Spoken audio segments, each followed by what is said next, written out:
Au commencement était la parole, et la parole était avec Dieu, et la parole était Dieu.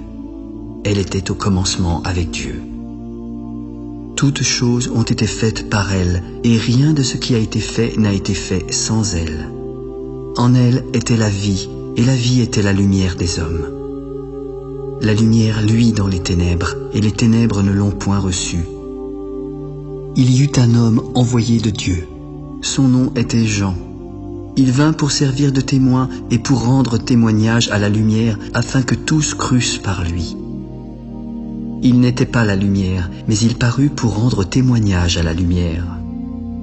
Cette lumière était la véritable lumière qui, en venant dans le monde, éclaire tout homme. Elle était dans le monde.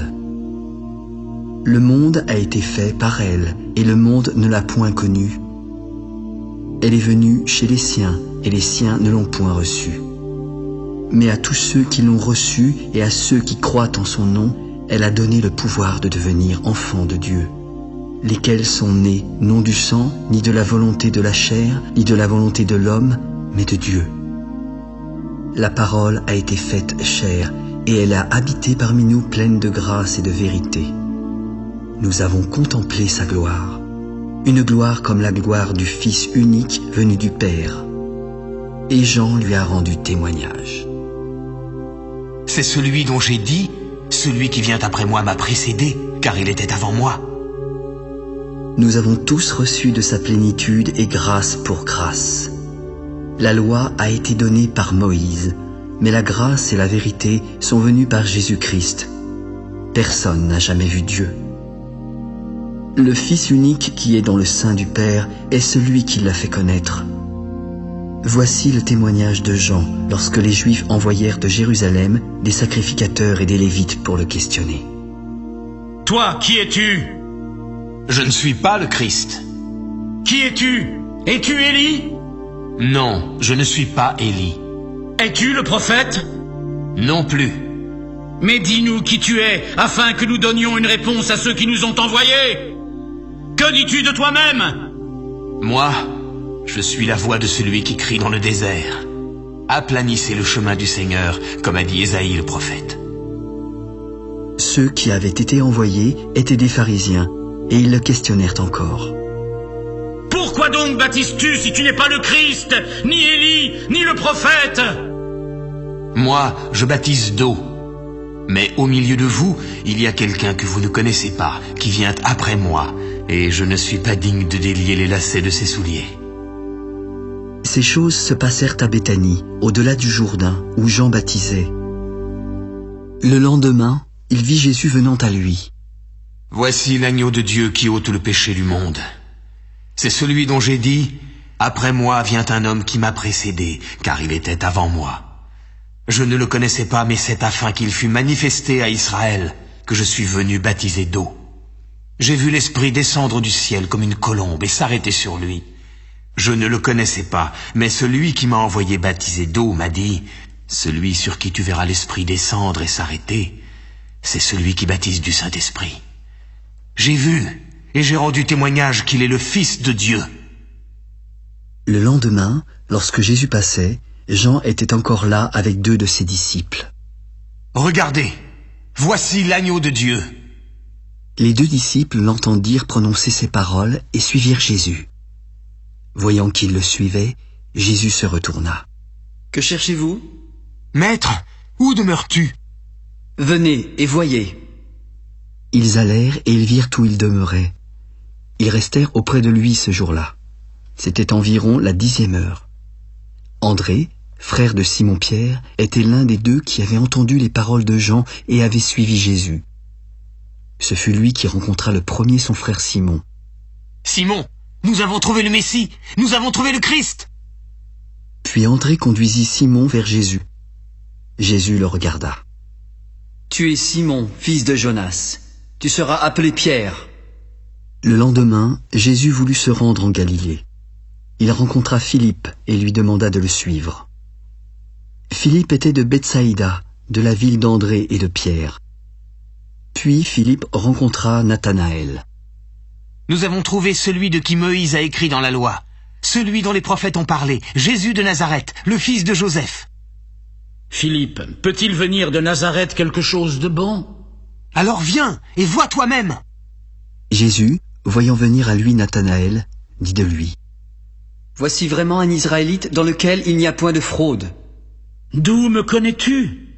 Avant que Philippe ne t'appelle, je t'ai vu quand tu étais sous le figuier. Maître, tu es le Fils de Dieu, tu es le roi d'Israël.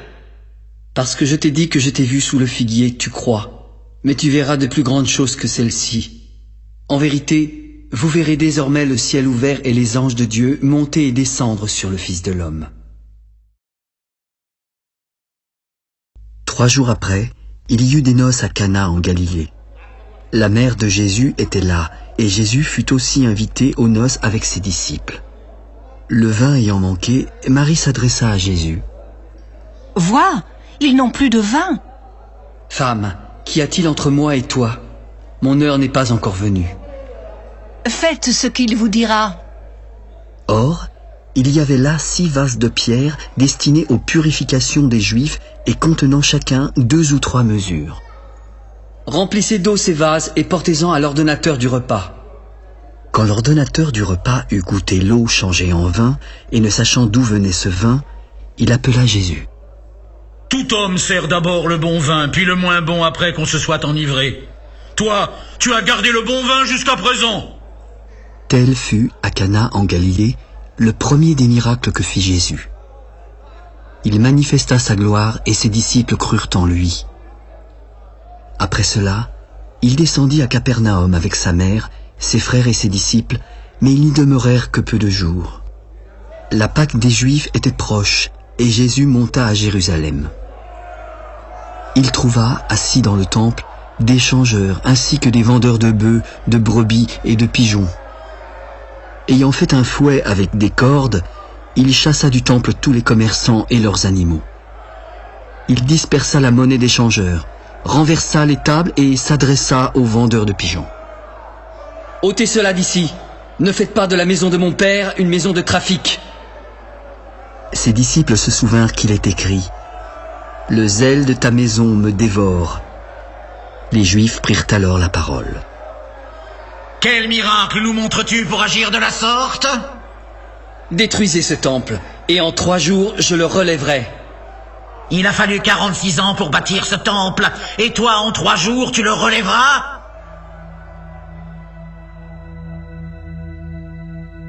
Mais il parlait du temple de son corps. C'est pourquoi, lorsqu'il fut ressuscité des morts, ses disciples se souvinrent qu'il avait dit cela et crurent à l'écriture et à la parole que Jésus avait dite. Pendant que Jésus était à Jérusalem, à la fête de Pâques, plusieurs crurent en son nom, voyant les miracles qu'il faisait. Mais Jésus ne se fiait point à eux, parce qu'il les connaissait tous et parce qu'il n'avait pas besoin qu'on lui rendît témoignage d'aucun homme, car il savait lui-même ce qui était dans l'homme.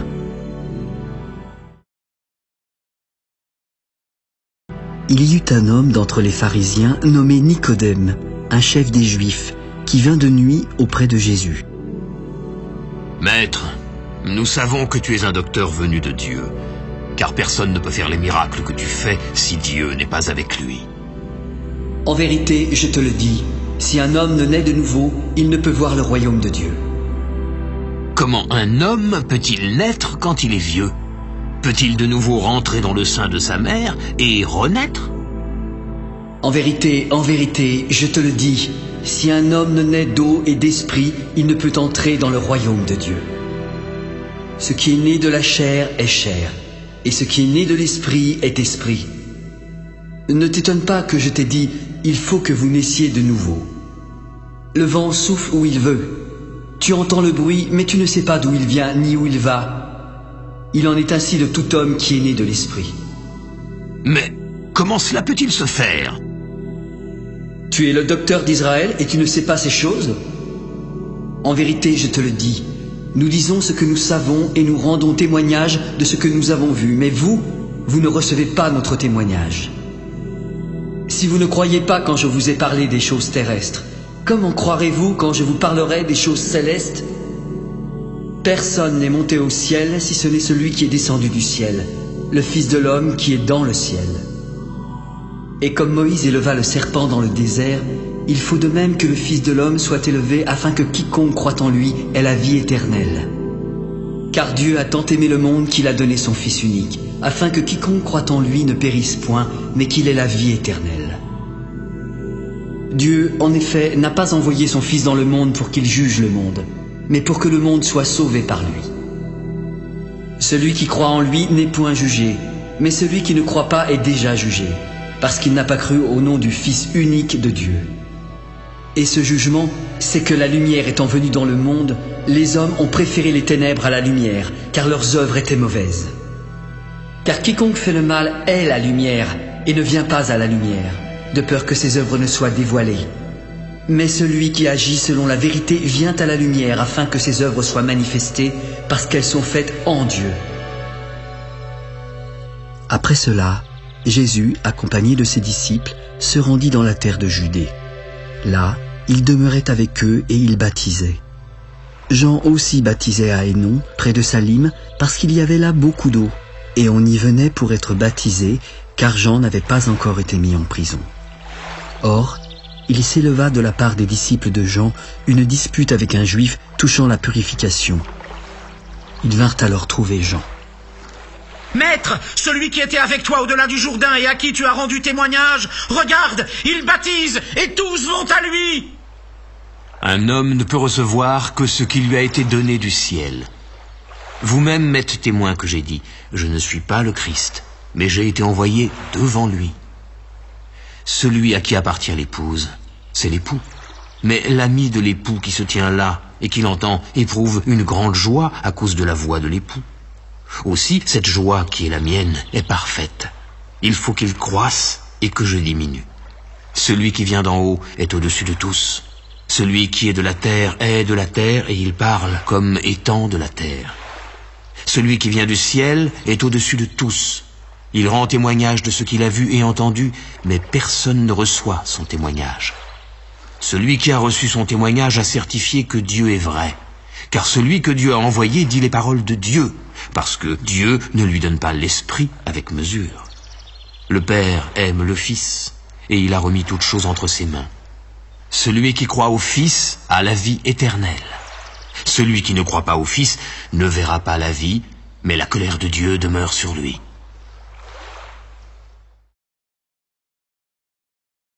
Le Seigneur sut que les pharisiens avaient appris qu'il faisait et baptisait plus de disciples que Jean. Toutefois, Jésus ne baptisait pas lui-même, mais c'étaient ses disciples. Alors il quitta la Judée et retourna en Galilée. Comme il fallait qu'il passât par la Samarie, il arriva dans une ville nommée Sychar, près du champ que Jacob avait donné à Joseph, son fils. Là se trouvait le puits de Jacob, et Jésus, fatigué du voyage, était assis au bord du puits. C'était environ la 6e heure. Une femme de Samarie vint y puiser de l'eau. Ses disciples étant allés en ville pour acheter des vivres, Jésus s'adressa à elle. « Donne-moi à boire. » « Comment toi, qui es juif, me demandes-tu à boire, à moi qui suis une femme samaritaine ?» Si tu connaissais le don de Dieu et qui est celui qui te dit « Donne-moi à boire », tu lui aurais toi-même demandé à boire et il t'aurait donné de l'eau vive. Seigneur, tu n'as rien pour puiser et le puits est profond. D'où aurais-tu donc cette eau vive? Es-tu plus grand que notre père Jacob, qui nous a donné ce puits et qui en a bu lui-même, ainsi que ses fils et ses troupeaux? Quiconque boit de cette eau aura encore soif. Mais celui qui boira de l'eau que je lui donnerai n'aura jamais soif. Car l'eau que je lui donnerai deviendra en lui une source qui jaillira jusque dans la vie éternelle. Seigneur, donne-moi cette eau afin que je n'ai plus soif et que je ne vienne plus puiser ici. Va, appelle ton mari et viens ici. Je n'ai point de mari. Tu as eu raison de dire « je n'ai point de mari », car tu as eu 5 maris, et celui que tu as maintenant n'est pas ton mari. En cela, tu as dit vrai. Seigneur, je vois que tu es prophète. Nos pères ont adoré sur cette montagne, et vous dites, vous, que le lieu où il faut adorer est à Jérusalem? Femme, crois-moi, l'heure vient où ce ne sera ni sur cette montagne, ni à Jérusalem que vous adorerez le Père. Vous adorez ce que vous ne connaissez pas. Nous adorons ce que nous connaissons, car le salut vient des Juifs. Mais l'heure vient, et elle est déjà venue, où les vrais adorateurs adoreront le Père en esprit et en vérité, car ce sont là les adorateurs que le Père demande. Dieu est esprit, et il faut que ceux qui l'adorent en esprit et en vérité. Je sais que le Messie, celui qu'on appelle Christ, doit venir, et quand il sera venu, il nous annoncera toutes choses. Je le suis, moi qui te parle. Là-dessus arrivèrent ses disciples qui furent étonnés de ce qu'il parlait avec une femme. Toutefois, aucun ne lui dit « Que demandes-tu » ou « De quoi parles-tu avec elle ?» Alors la femme, ayant laissé sa cruche, courut dans la ville. « Venez voir, un homme qui m'a dit tout ce que j'ai fait. Ne serait-ce point le Christ ?» Ils sortirent de la ville et vinrent vers lui. Pendant ce temps, les disciples le pressaient de manger. « Maître, mange !» « J'ai à manger une nourriture que vous ne connaissez pas. » Les disciples se disaient donc les uns aux autres, « Quelqu'un lui aurait-il déjà apporté à manger ?» Ma nourriture est de faire la volonté de celui qui m'a envoyé et d'accomplir son œuvre. Ne dites-vous pas qu'il y a encore 4 mois jusqu'à la moisson ? Voici, je vous le dis, levez les yeux et regardez les champs qui déjà blanchissent pour la moisson. Celui qui moissonne reçoit un salaire et amasse des fruits pour la vie éternelle, afin que celui qui sème et celui qui moissonne se réjouissent ensemble. Car en ceci ce qu'on dit est vrai, autre est celui qui sème et autre celui qui moissonne. Je vous ai envoyé moissonner ce que vous n'avez pas travaillé, d'autres ont travaillé et vous êtes entrés dans leur travail. Plusieurs Samaritains de cette ville crurent en Jésus à cause de cette déclaration formelle de la femme. « Il m'a dit tout ce que j'ai fait. » Aussi, quand les Samaritains vinrent le trouver, ils le prièrent de rester auprès d'eux. Il y resta 2 jours. Un beaucoup plus grand nombre crurent à cause de sa parole. Il disait à la femme, « Ce n'est plus à cause de ce que tu as dit que nous croyons, car nous l'avons entendu nous-mêmes, et nous savons qu'il est vraiment le Sauveur du monde. » Après ces 2 jours, Jésus partit de là pour se rendre en Galilée, car il avait déclaré lui-même qu'un prophète n'est pas honoré dans sa propre patrie. Lorsqu'il y arriva, il fut bien reçu des Galiléens qui étaient également allés à la fête, car ils avaient vu tout ce qu'il avait fait à Jérusalem. Il retourna donc à Cana, en Galilée, où il avait changé l'eau en vin. Il y avait à Capernaum un officier du roi dont le fils était malade. Ayant appris que Jésus était venu de Judée en Galilée, il alla vers lui, le pria de descendre et de guérir son fils qui était près de mourir. « Si vous ne voyez des miracles et des prodiges, vous ne croyez point. » L'officier du roi lui dit, « Seigneur, descends avant que mon enfant meure. »« Va, ton fils vit. » Cet homme s'en alla et crut à la parole que Jésus lui avait dite. Déjà, comme il descendait, ses serviteurs vinrent à sa rencontre. « Ton enfant, il vit. »« À quelle heure s'est-il trouvé mieux ?»« Hier. À la 7e heure, la fièvre l'a quitté. » Le père reconnut que c'était à cette heure-là que Jésus lui avait dit « Ton fils vit. » Et il crut, lui et toute sa maison. Jésus fit encore ce second miracle lorsqu'il fut venu de Judée en Galilée.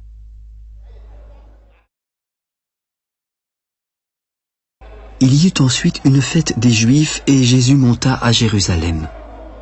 Or, à Jérusalem, près de la porte des brebis, il y a une piscine à 5 portiques qui s'appelle en hébreu Bethesda. Sous ces portiques, des malades, des aveugles, des boiteux et des paralytiques étaient couchés en grand nombre. Ils attendaient le mouvement de l'eau, car un ange descendait de temps en temps dans la piscine en agitant l'eau. Et celui qui y descendait le premier était guéri, quelle que fût sa maladie. Couché là, se trouvait un homme malade depuis 38 ans. Sachant qu'il était malade depuis longtemps, Jésus l'interrogea. « Veux-tu être guéri ?»« Seigneur, je n'ai personne pour me jeter dans la piscine quand l'eau est agitée. Et pendant que j'y vais, un autre descend avant moi. »« Lève-toi, prends ton lit et marche. » Aussitôt, cet homme fut guéri. Il prit son lit et marcha. Comme c'était un jour de sabbat, les Juifs s'adressèrent à lui. « C'est le sabbat, il ne t'est pas permis d'emporter ton lit. Mais celui qui m'a guéri m'a dit, prends ton lit et marche. Qui est l'homme qui t'a dit prends ton lit et marche? Celui qui avait été guéri ne savait pas qui c'était, car Jésus avait disparu de la foule qui était en ce lieu. Plus tard, Jésus le trouva dans le temple. « Voici, tu as été guéri. Ne pêche plus de peur qu'il ne t'arrive quelque chose de pire. » Cet homme s'en alla en annonçant aux Juifs que c'était Jésus qui l'avait guéri. Et comme il faisait ces choses le jour du sabbat, les Juifs poursuivaient Jésus. « Mon Père agit jusqu'à présent. Moi aussi j'agis. » À cause de cela, les Juifs cherchaient plus encore à le faire mourir. Non seulement parce qu'il violait le sabbat, mais parce qu'il appelait Dieu son propre Père, se faisant lui-même égal à Dieu. En vérité, je vous le dis, le Fils ne peut rien faire de lui-même. Il ne fait que ce qu'il voit faire au Père. Et tout ce que le Père fait, le Fils aussi le fait pareillement. Car le Père aime le Fils et lui montre tout ce qu'il fait. Et il lui montrera des œuvres plus grandes que celles-ci, afin que vous soyez dans l'étonnement. Car comme le Père ressuscite les morts et donne la vie, le Fils donne la vie à qui il veut. Le Père ne juge personne, mais il a remis tout jugement au Fils, afin que tous honorent le Fils comme ils honorent le Père. Celui qui n'honore pas le Fils n'honore pas le Père qui l'a envoyé. En vérité, je vous le dis, celui qui écoute ma parole et qui croit à celui qui m'a envoyé a la vie éternelle et ne vient point en jugement, car il est passé de la mort à la vie. En vérité, je vous le dis, l'heure vient, et elle est déjà venue, où les morts entendront la voix du Fils de Dieu. Et ceux qui l'auront entendu vivront, car comme le Père a la vie en lui-même, il a donné au Fils d'avoir la vie en lui-même. Il lui a donné le pouvoir de juger, parce qu'il est Fils de l'homme. Ne vous étonnez pas de cela, car l'heure vient où tous ceux qui sont dans les sépulcres entendront sa voix et en sortiront. Ceux qui auront fait le bien ressusciteront pour la vie, mais ceux qui auront fait le mal ressusciteront pour le jugement. Je ne puis rien faire de moi-même. Selon ce que j'entends, je juge. Et mon jugement est juste, parce que je ne cherche pas ma volonté, mais la volonté de celui qui m'a envoyé. Si c'est moi qui rends témoignage de moi-même, mon témoignage n'est pas vrai. Il y en a un autre qui rend témoignage de moi, et je sais que le témoignage qu'il rend de moi est vrai. Vous avez été envoyé vers Jean, et il a rendu témoignage à la vérité. Pour moi, ce n'est pas d'un homme que je reçois le témoignage, mais je dis ceci afin que vous soyez sauvés.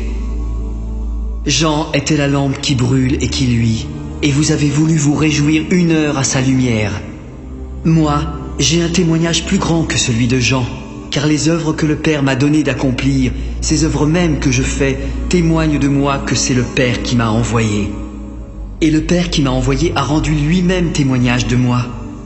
Vous n'avez jamais entendu sa voix, vous n'avez jamais vu sa face, et sa parole ne demeure point en vous, parce que vous ne croyez pas à celui qui l'a envoyé. Vous sondez les Écritures parce que vous pensez avoir en elles la vie éternelle.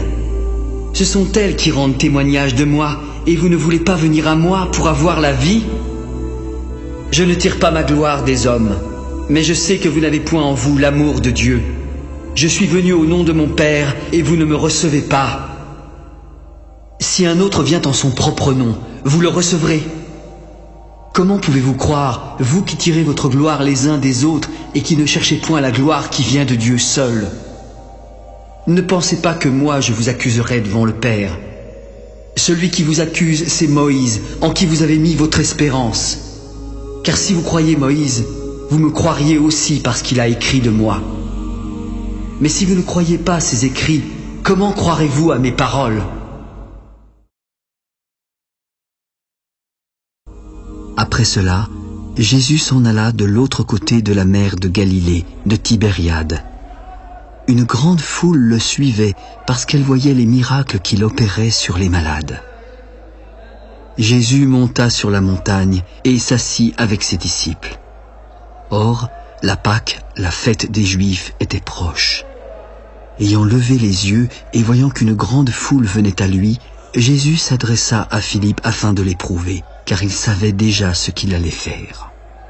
Où achèterons-nous des pains pour que tous ces gens aient à manger? Les pains qu'on aurait pour 200 deniers ne suffiraient pas pour que chacun en reçût un peu. Un de ses disciples, André, frère de Simon-Pierre, répondit à Jésus. Il y a ici un jeune garçon qui a 5 pains d'orge et 2 poissons, mais qu'est-ce que cela a pour tant de gens? Faites-les asseoir.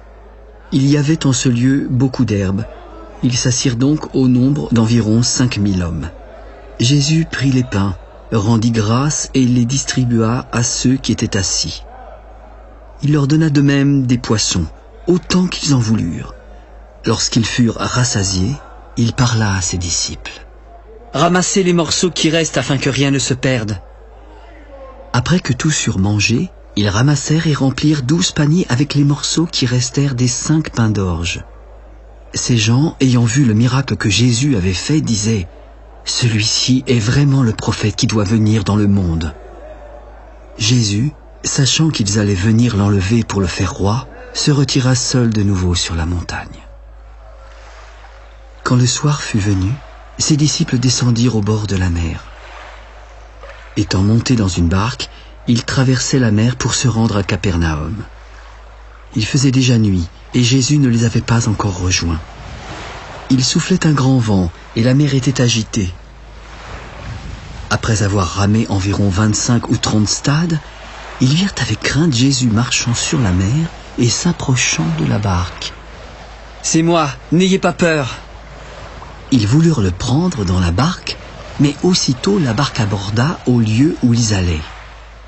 La foule, qui était restée de l'autre côté de la mer, avait remarqué qu'il ne se trouvait là qu'une seule barque, et que Jésus n'y était pas monté avec ses disciples, mais qu'ils étaient partis seuls.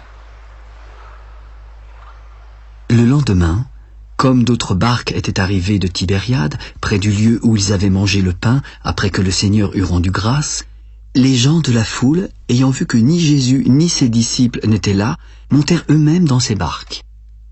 Ils allèrent à sa recherche à Capernaum et le trouvèrent au-delà de la mer. « Maître, quand es-tu venu ici ?» En vérité, je vous le dis, vous me cherchez non parce que vous avez vu des miracles, mais parce que vous avez mangé des pains et que vous avez été rassasiés. Travaillez non pour la nourriture qui périt, mais pour celle qui subsiste pour la vie éternelle et que le Fils de l'homme vous donnera. Car c'est lui que le Père, que Dieu a marqué de son sceau. Que devons-nous faire pour faire les œuvres de Dieu? L'œuvre de Dieu, c'est que vous croyez en celui qui l'a envoyé. Quel miracle fais-tu donc afin que nous le voyions et que nous croyions en toi? Que fais-tu? Nos pères ont mangé la manne dans le désert, selon ce qui est écrit. Il leur donna le pain du ciel à manger. En vérité, je vous le dis, Moïse ne vous a pas donné le pain du ciel, mais mon Père vous donne le vrai pain du ciel. Car le pain de Dieu, c'est celui qui descend du ciel et qui donne la vie au monde. Seigneur, donne-nous toujours de ce pain. Je suis le pain de vie. Celui qui vient à moi n'aura jamais faim, et celui qui croit en moi n'aura jamais soif. Mais je vous l'ai dit, vous m'avez vu et vous ne croyez pas. Tous ceux que le Père me donne viendront à moi, et je ne mettrai pas dehors celui qui vient à moi. Car je suis descendu du ciel pour faire non ma volonté, mais la volonté de celui qui m'a envoyé. Or, la volonté de celui qui m'a envoyé, c'est que je ne perde rien de tout ce qu'il m'a donné, mais que je le ressuscite au dernier jour. La volonté de mon Père, c'est que quiconque voit le Fils et croit en lui ait la vie éternelle. Et je le ressusciterai au dernier jour. Les Juifs murmuraient à son sujet parce qu'il avait dit « Je suis le pain qui est descendu du ciel ». Et ils disaient « N'est-ce pas là Jésus, le fils de Joseph, celui dont nous connaissons le Père et la Mère? Comment donc peut-il dire « Je suis descendu du ciel » ?» Ne murmurez pas entre vous. Nul ne peut venir à moi si le Père qui m'a envoyé ne l'attire. Et je le ressusciterai au dernier jour. Il est écrit dans les prophètes, « Ils seront tous enseignés de Dieu. » Ainsi, quiconque a entendu le Père et a reçu son enseignement vient à moi. Nul n'a vu le Père si ce n'est celui qui vient de Dieu. Celui-là a vu le Père. en vérité, je vous le dis, celui qui croit en moi a la vie éternelle. Je suis le pain de vie. Vos pères ont mangé la manne dans le désert et ils sont morts. Mais voici, c'est ici le pain qui descend du ciel, afin que celui qui en mange ne meure point. Je suis le pain vivant qui est descendu du ciel. Si quelqu'un mange de ce pain, il vivra éternellement. Et le pain que je donnerai, c'est ma chair que je donnerai pour la vie du monde.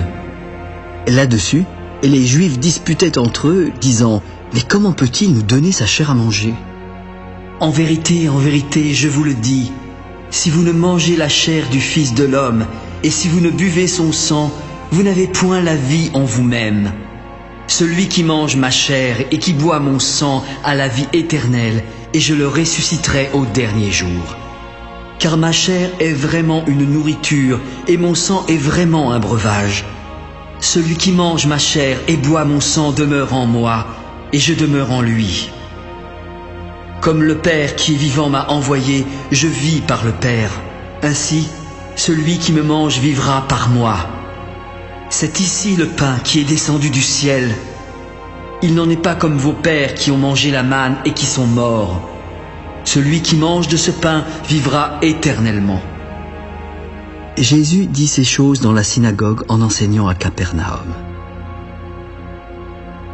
Plusieurs de ses disciples, après l'avoir entendu, se dirent « Cette parole est dure, qui peut l'écouter ?» Mais Jésus savait en lui-même que ses disciples murmuraient à ce sujet. Cela vous scandalise-t-il? Et si vous voyez le Fils de l'homme monter où il était auparavant? C'est l'esprit qui vivifie, la chair ne sert à rien. Les paroles que je vous ai dites sont esprit et vie. Mais il en est encore parmi vous qui ne croient point. Car Jésus savait dès le commencement qui étaient ceux qui ne croyaient point et qui était celui qui le livrerait. C'est pourquoi je vous ai dit que nul ne peut venir à moi si cela ne lui a été donné par le Père. Dès ce moment, plusieurs de ses disciples se retirèrent et n'allèrent plus avec lui. Jésus s'adressa ensuite aux 12. « Et vous, ne voulez-vous pas partir ?» Simon-Pierre lui répondit. « Seigneur, à qui irions-nous? Tu as les paroles de la vie éternelle. Nous avons cru et nous avons connu que tu es le Christ, le Saint de Dieu. » N'est-ce pas moi qui vous ai choisi, vous, les 12? Mais l'un de vous est un démon. Il parlait de Judas Iscariote, fils de Simon, car c'était lui qui devait le livrer, lui, l'un des 12. Après cela, Jésus parcourait la Galilée. Il ne voulait pas séjourner en Judée, car les Juifs cherchaient à le faire mourir. Or, la fête des Juifs, la fête des tabernacles était proche.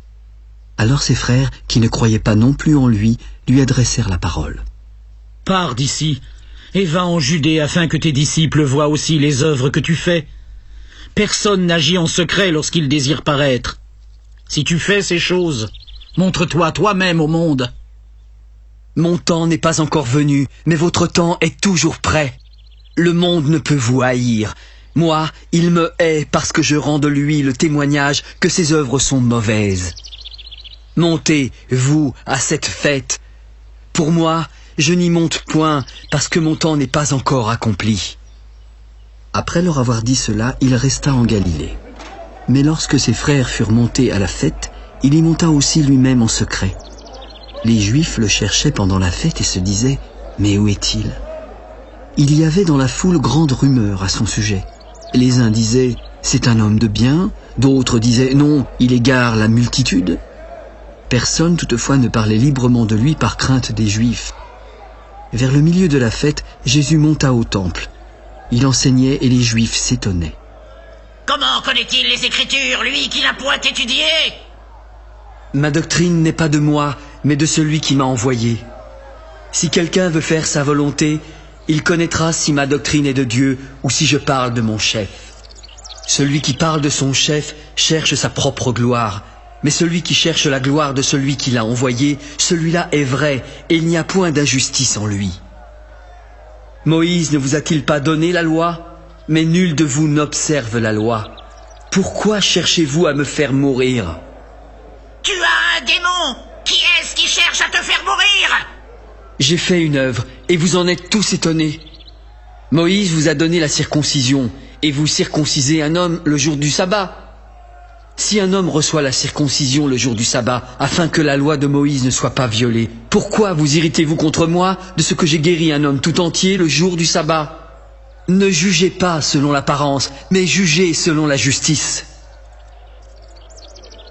Parmi la foule, quelques habitants de Jérusalem remarquèrent Jésus. N'est-ce pas là celui qu'il cherche à faire mourir?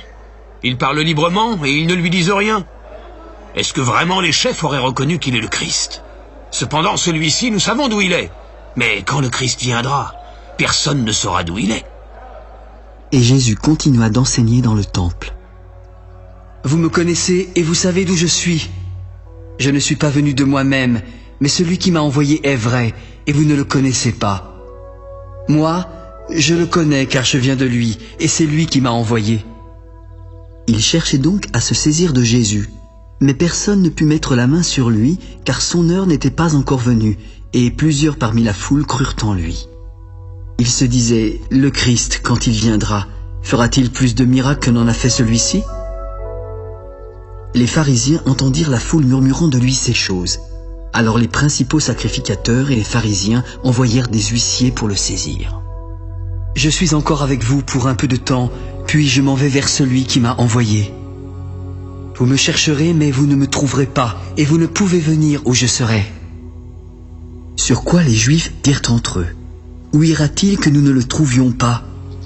Ira-t-il parmi ceux qui sont dispersés chez les Grecs? Enseignera-t-il les Grecs?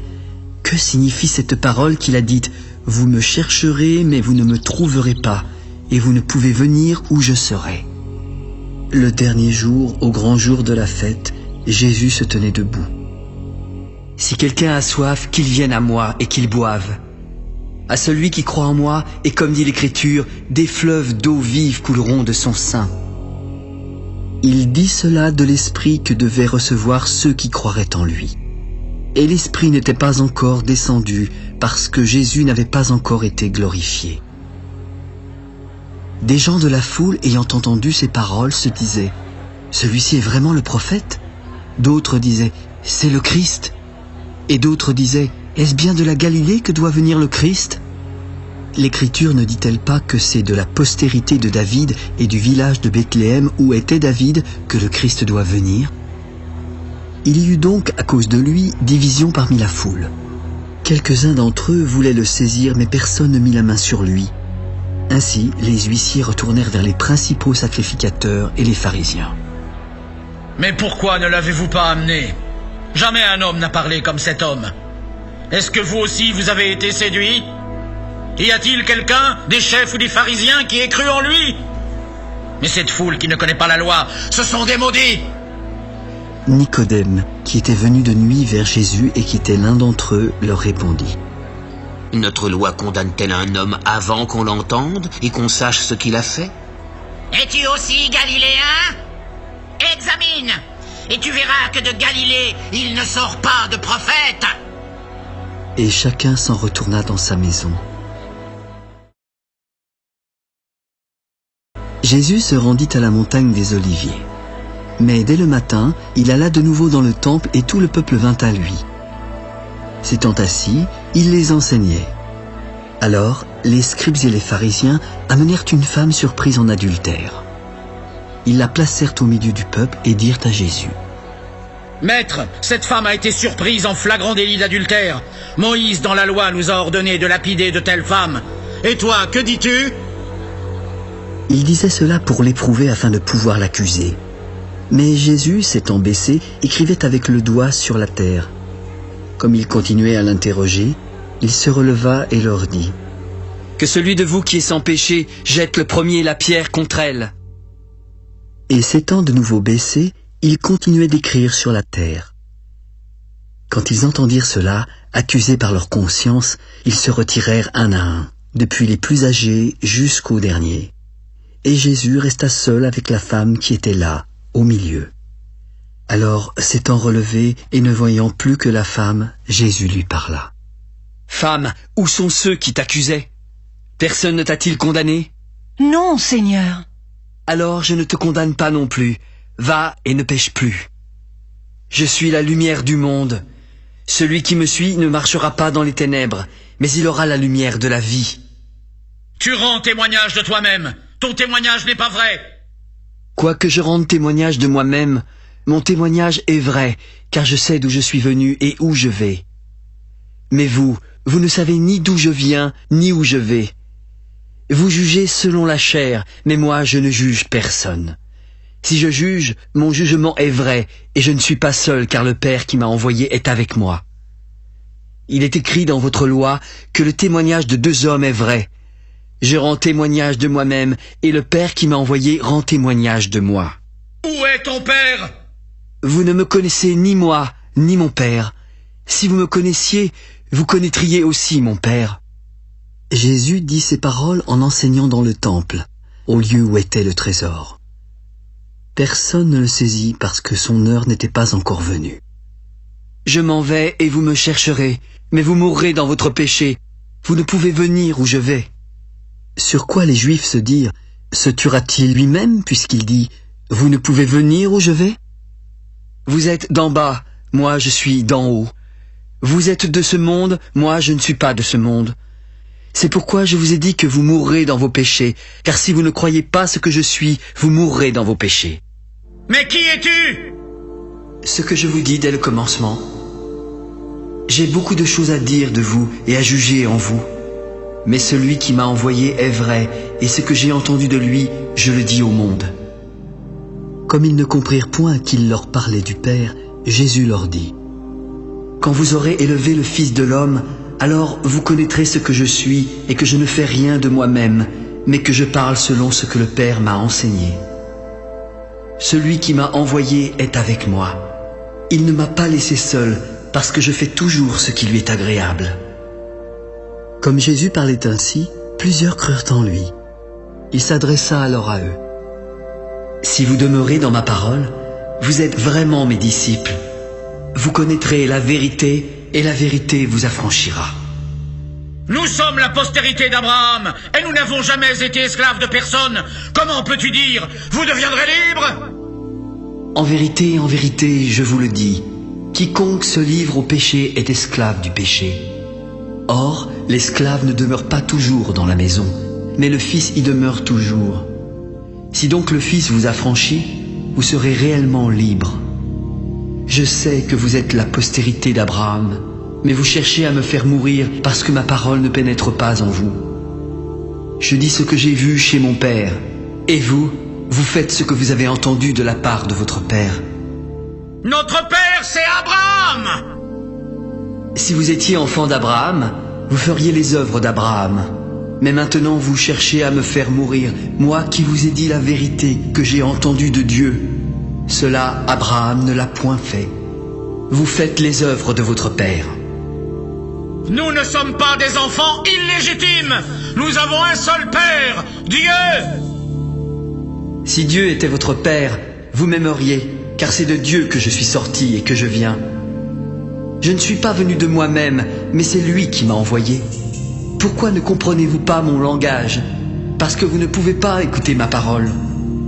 Vous avez pour père le diable, et vous voulez accomplir les désirs de votre père. Il a été meurtrier dès le commencement. Il ne se tient pas dans la vérité, parce qu'il n'y a pas de vérité en lui. Lorsqu'il profère le mensonge, il parle de son propre fond, car il est menteur et père du mensonge. Et moi, parce que je dis la vérité, vous ne me croyez pas. Qui de vous me convaincra de pécher? Si je dis la vérité, pourquoi ne me croyez-vous pas? Celui qui est de Dieu écoute les paroles de Dieu. Vous n'écoutez pas parce que vous n'êtes pas de Dieu.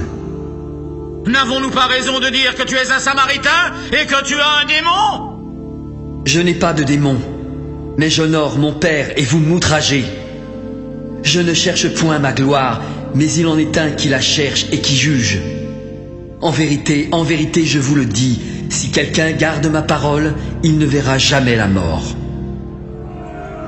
Maintenant, nous connaissons que tu as un démon. Abraham est mort, les prophètes aussi. Et tu dis, si quelqu'un garde ma parole, il ne verra jamais la mort. Es-tu plus grand que notre père Abraham qui est mort? Les prophètes aussi sont morts. Mais qui donc prétends-tu être? Si je me glorifie moi-même, ma gloire n'est rien. C'est mon Père qui me glorifie. Lui que vous dites être votre Dieu et que vous ne connaissez pas. Pour moi, je le connais. Et si je disais que je ne le connais pas, je serais semblable à vous, un menteur.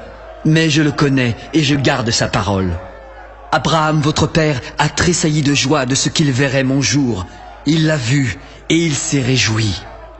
Tu n'as pas encore 50 ans et tu as vu Abraham? En vérité, je vous le dis, avant qu'Abraham fût, je suis. Là-dessus, ils prirent des pierres pour les jeter contre lui.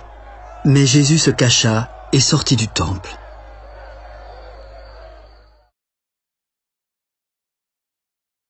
Jésus vit en passant un homme aveugle de naissance. Et ses disciples lui firent cette question. « Maître, qui a péché, cet homme ou ses parents pour qu'il soit né aveugle ?» Ce n'est pas que lui ou ses parents aient péché, mais c'est afin que les œuvres de Dieu soient manifestées en lui. Il faut que je fasse, tandis qu'il fait jour, les œuvres de celui qui m'a envoyé. La nuit vient où personne ne peut travailler. Pendant que je suis dans le monde, je suis la lumière du monde. Après avoir dit cela, il cracha à terre et fit de la boue avec sa salive. Puis il appliqua cette boue sur les yeux de l'aveugle. « Va et lave-toi au réservoir de Siloé. » Il y alla, se lava et s'en retourna voyant clair. Ses voisins et ceux qui auparavant l'avaient connu comme un mendiant disaient « N'est-ce pas celui-là qui se tenait assis et qui mendiait ?» Les uns disaient « C'est lui », d'autres disaient « Non, mais il lui ressemble », et lui-même disait « C'est moi ». Comment tes yeux ont-ils été ouverts? L'homme qu'on appelle Jésus a fait de la boue et a oint mes yeux, puis il m'a dit « Va au réservoir de Siloé et lave-toi ». Alors voici, j'y suis allé, je me suis lavé, et j'ai recouvré la vue. Où est cet homme? Je ne sais pas. Ils emmenèrent ensuite vers les pharisiens celui qui avait été aveugle. Mais c'était un jour de sabbat que Jésus avait fait de la boue et lui avait ouvert les yeux. Et de nouveau, les pharisiens demandèrent à l'homme comment il avait recouvré la vue. Il a appliqué de la boue sur mes yeux, je me suis lavé et je vois. Cet homme ne vient pas de Dieu car il n'observe pas le sabbat. Comment un homme pécheur peut-il faire de tels miracles? Et toi, que dis-tu de lui sur ce qu'il t'a ouvert les yeux? C'est un prophète. Les Juifs ne crurent point qu'il eût été aveugle et qu'il eût recouvré la vue jusqu'à ce qu'il eusse fait venir ses parents. Est-ce là votre fils que vous dites être né aveugle? Comment donc voit-il maintenant? Nous savons que c'est notre fils et qu'il est né aveugle. Mais comment il voit maintenant, ou qui lui a ouvert les yeux, nous ne le savons pas. Interrogez-le lui-même, il a l'âge, et il parlera de ce qui le concerne. Ses parents dirent cela parce qu'ils craignaient les Juifs, car les Juifs étaient déjà convenus que si quelqu'un reconnaissait Jésus pour le Christ, il serait exclu de la synagogue. C'est pourquoi ses parents dirent « Il a l'âge, et interrogez-le lui-même ». Les pharisiens appelèrent une seconde fois l'homme qui avait été aveugle. « Donne gloire à Dieu! Nous savons que cet homme est un pécheur! » Je ne sais pas s'il est un pécheur, mais je sais une chose, c'est que j'étais aveugle et que maintenant je vois. Que t'a-t-il fait? Comment t'a-t-il ouvert les yeux? Je vous l'ai déjà dit et vous ne m'avez pas écouté. Pourquoi voulez-vous l'entendre encore? Voulez-vous aussi devenir ses disciples? C'est toi qui es son disciple. Nous sommes les disciples de Moïse. Nous savons que Dieu a parlé à Moïse, mais celui-ci, nous ne savons pas d'où il est. Il est étonnant que vous ne sachiez pas d'où il est. Cependant, il m'a ouvert les yeux. Nous savons que Dieu n'exauce point les pécheurs. Mais si quelqu'un l'honore et fait sa volonté, c'est celui-là qui l'exauce. Jamais on n'a entendu dire que quelqu'un ait ouvert les yeux d'un aveugle-né. Si cet homme ne venait pas de Dieu, il ne pourrait rien faire. Tu es né tout entier dans le péché et tu oses nous enseigner! Ils le repoussèrent alors violemment. Jésus, ayant appris qu'il l'avait chassé, l'interrogea quand il le rencontra de nouveau. « Crois-tu au Fils de Dieu ?» Et qui est-il, Seigneur, afin que je croie en lui? Tu l'as vu, et celui qui te parle, c'est lui. Je crois, Seigneur. Je suis venu dans ce monde pour un jugement, afin que ceux qui ne voient point voient, et que ceux qui voient deviennent aveugles. Nous aussi sommes-nous aveugles? Si vous étiez aveugles, vous n'auriez pas de péché. Mais maintenant, vous dites, nous voyons. C'est pour cela que votre péché subsiste.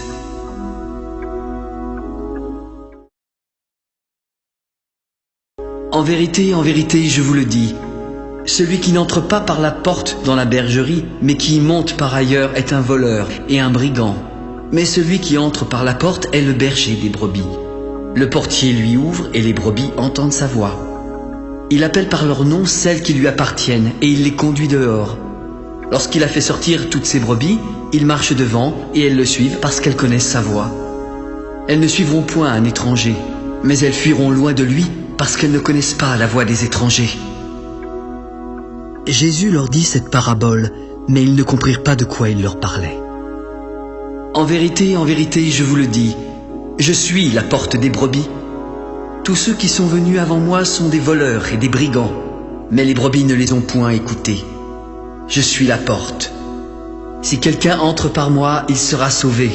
Il entrera, il sortira et il trouvera des pâturages. Le voleur ne vient que pour dérober, égorger et détruire. Moi, je suis venu afin que les brebis aient la vie et qu'elles soient dans l'abondance. Je suis le bon berger. Le bon berger donne sa vie pour ses brebis. Mais le mercenaire, qui n'est pas le berger et à qui n'appartiennent pas les brebis, voit venir le loup. Il abandonne les brebis et prend la fuite. Alors le loup les ravit et les disperse. Le mercenaire s'enfuit parce qu'il est mercenaire et qu'il ne se met pas en peine pour des brebis. Je suis le bon berger. Je connais mes brebis. Elles me connaissent comme le Père me connaît et comme je connais le Père. Je donne ma vie pour mes brebis. J'ai encore d'autres brebis qui ne sont pas de cette bergerie. Celles-là, il faut que je les amène. Elles entendront ma voix et il y aura un seul troupeau, un seul berger. Le Père m'aime parce que je donne ma vie afin de la reprendre. Personne ne me l'ôte, mais je la donne de moi-même. J'ai le pouvoir de la donner et j'ai le pouvoir de la reprendre. Tel est l'ordre que j'ai reçu de mon Père. Il y eut à cause de ces paroles une division parmi les Juifs. Plusieurs d'entre eux disaient « Il a un démon, il est fou, pourquoi l'écoutez-vous » D'autres disaient « Ce ne sont pas les paroles d'un démoniaque, un démon peut-il ouvrir les yeux des aveugles ?» C'était l'hiver, et on célébrait à Jérusalem la fête de la dédicace. Jésus se promenait dans le temple sous le portique de Salomon quand des Juifs vinrent l'entourer. « Jusqu'à quand tiendras-tu notre esprit en suspens ? Si tu es le Christ, dis-le-nous franchement !» Je vous l'ai dit, et vous ne croyez pas. Les œuvres que je fais au nom de mon Père rendent témoignage de moi. Mais vous ne croyez pas parce que vous n'êtes pas de mes brebis. Mes brebis entendent ma voix. Je les connais et elles me suivent. Je leur donne la vie éternelle et elles ne périront jamais. Personne ne les ravira de ma main. Mon Père qui me les a donnés est plus grand que tous. Et personne ne peut les ravir de la main de mon Père. Moi et le Père, nous sommes un. Alors, les Juifs prirent des pierres pour le lapider. Je vous ai fait voir plusieurs bonnes œuvres venant de mon Père. Pour laquelle me lapidez-vous ? Ce n'est point pour une bonne œuvre que nous te lapidons, mais pour un blasphème, parce que toi qui es un homme, tu te fais Dieu ! N'est-il pas écrit dans votre loi ? J'ai dit, vous êtes des dieux ? Si elle a appelé Dieu ceux à qui la parole de Dieu a été adressée, et si l'écriture ne peut être anéantie, pourquoi accusez-vous de blasphème celui que le Père a sanctifié et envoyé dans le monde ? Cela parce que j'ai dit, je suis le Fils de Dieu ? Si je ne fais pas les œuvres de mon Père, vous ne me croyez pas. Mais si je les fais, vous ne me croyez pas non plus. Croyez à ces œuvres afin que vous sachiez et reconnaissiez que le Père est en moi et que je suis dans le Père. Là-dessus, ils cherchèrent encore à le saisir, mais il s'échappa de leurs mains. Jésus s'en alla au-delà du Jourdain, dans le lieu où Jean avait d'abord baptisé. Il y demeura quelque temps, et beaucoup de gens vinrent à lui. Ils disaient, Jean n'a fait aucun miracle, mais tout ce que Jean a dit de cet homme était vrai. Et en ce lieu, plusieurs crurent en lui.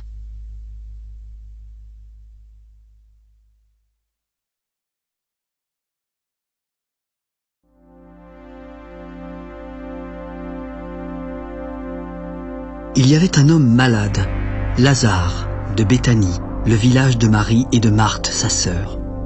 C'était cette Marie qui oignit de parfum le Seigneur et qui lui essuya les pieds avec ses cheveux. C'était son frère Lazare qui était malade. Alors les sœurs envoyèrent dire à Jésus: « Seigneur, celui que tu aimes est malade. » Cette maladie n'est point à la mort, mais elle est pour la gloire de Dieu, afin que le Fils de Dieu soit glorifié par elle. Or, Jésus aimait Marthe, sa sœur et Lazare. Quand il eut appris que Lazare était malade, il resta encore 2 jours dans le lieu où il était et dit ensuite aux disciples: « Retournons en Judée. » « Maître, les Juifs cherchaient récemment à te lapider, et tu veux retourner en Judée ? N'y a-t-il pas 12 heures au jour?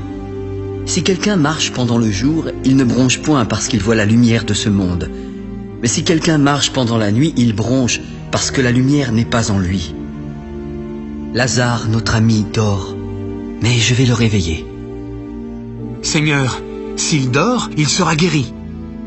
Jésus avait parlé de sa mort, mais ils crurent qu'il parlait de l'assoupissement du sommeil.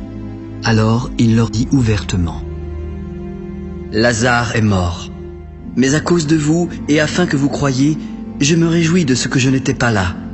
Allons vers lui. » Sur quoi Thomas, appelé Didyme, s'adressa aux autres disciples: « Allons aussi, afin de mourir avec lui. » Jésus, étant arrivé, trouva Lazare qui était déjà dans le sépulcre depuis 4 jours. Et comme Béthanie était près de Jérusalem, à 15 stades environ, beaucoup de Juifs étaient venus vers Marthe et Marie pour les consoler de la mort de leur frère. Lorsque Marthe apprit que Jésus arrivait, elle alla au-devant de lui, tandis que Marie se tenait assise à la maison. Puis Marthe dit à Jésus: « Seigneur, si tu avais été là, mon frère ne serait pas mort. Mais maintenant même, je sais que tout ce que tu demanderas à Dieu, Dieu te l'accordera. » Ton frère ressuscitera. Je sais qu'il ressuscitera à la résurrection, au dernier jour. Je suis la résurrection et la vie. Celui qui croit en moi vivra quand même il serait mort, et quiconque vit et croit en moi ne mourra jamais. Crois-tu cela? Oui, Seigneur. Je crois que tu es le Christ, le Fils de Dieu, qui devait venir dans le monde. Ayant ainsi parlé, elle s'en alla. Puis elle appela secrètement Marie, sa sœur. « Marie, le Maître est ici et il te demande. » Dès que Marie eut entendu, elle se leva promptement et alla vers lui, car Jésus n'était pas encore entré dans le village, mais il était encore dans le lieu où Marthe l'avait rencontré. Les Juifs qui étaient avec Marie dans la maison et qui la consolaient, l'ayant vue se lever promptement et sortir, la suivirent en se disant: « Elle va certainement au sépulcre pour y pleurer. » Lorsque Marie fut arrivée là où était Jésus et qu'elle le vit, elle tomba à ses pieds. « Seigneur, si tu avais été là, mon frère ne serait pas mort. » Jésus, la voyant pleurer, elle et les Juifs qui étaient venus avec elle, frémit en son esprit et fut ému. « Où l'avez-vous mis ?»« Seigneur, lui répondirent-ils, viens et vois. » Jésus pleura. Sur quoi les Juifs dirent: « Voyez comme il l'aimait. » Et quelques-uns d'entre eux se dirent: « Lui qui a ouvert les yeux de l'aveugle, ne pouvait-il pas faire aussi que cet homme ne mourût point ?» Jésus, frémissant de nouveau en lui-même, se rendit au sépulcre. C'était une grotte, et une pierre était placée devant. « Ôtez la pierre. »« Seigneur, il sent déjà, car il y a 4 jours qu'il est là. » Ne t'ai-je pas dit que si tu crois, tu verras la gloire de Dieu? Ils ôtèrent la pierre, et Jésus leva les yeux au ciel. « Père, je te rends grâce de ce que tu m'as exaucé. Pour moi, je savais que tu m'exauces toujours, mais j'ai parlé à cause de la foule qui m'entoure, afin qu'ils croient que c'est toi qui m'as envoyé. Lazare, sors !» Et le mort sortit, les pieds et les mains liés de bandes et le visage enveloppé d'un linge. « Déliez-le et laissez-le aller. » Plusieurs des Juifs qui étaient venus vers Marie et qui virent ce que fit Jésus crurent en lui. Mais quelques-uns d'entre eux allèrent trouver les pharisiens et leur dirent ce que Jésus avait fait. Alors, les principaux sacrificateurs et les pharisiens assemblèrent le Sanhédrin. Qu'allons-nous faire? car cet homme fait beaucoup de miracles. Si nous le laissons agir, tous croiront en lui et les Romains viendront détruire notre ville et notre nation. L'un d'eux, Caïphe, qui était souverain sacrificateur cette année-là, leur dit: Vous ne comprenez rien. Vous ne réfléchissez pas qu'il est dans votre intérêt qu'un seul homme meure pour le peuple et que la nation entière ne périsse pas. Or, il ne dit pas cela de lui-même. Mais étant souverain sacrificateur cette année-là, il prophétisa que Jésus devait mourir pour la nation. Et ce n'était pas pour la nation seulement, c'était aussi afin de réunir en un seul corps les enfants de Dieu dispersés. Dès ce jour, ils résolurent de le faire mourir. C'est pourquoi Jésus ne se montra plus ouvertement parmi les Juifs. Il se retira dans la contrée voisine du désert, dans une ville appelée Éphraïm, afin d'y demeurer avec ses disciples. La Pâque des Juifs était proche, et beaucoup de gens du pays montèrent à Jérusalem avant la Pâque pour se purifier. Ils cherchaient Jésus et se disaient les uns aux autres dans le temple: Qu'en pensez-vous? Viendra-t-il à la fête? Or, les principaux sacrificateurs et les pharisiens avaient donné l'ordre que si quelqu'un savait où il était, il le déclarât afin qu'on se saisît de lui.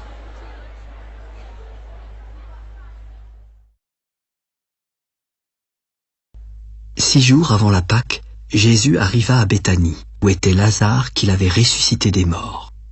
On lui fit un souper. Marthe servait, et Lazare était un de ceux qui se trouvaient à table avec lui.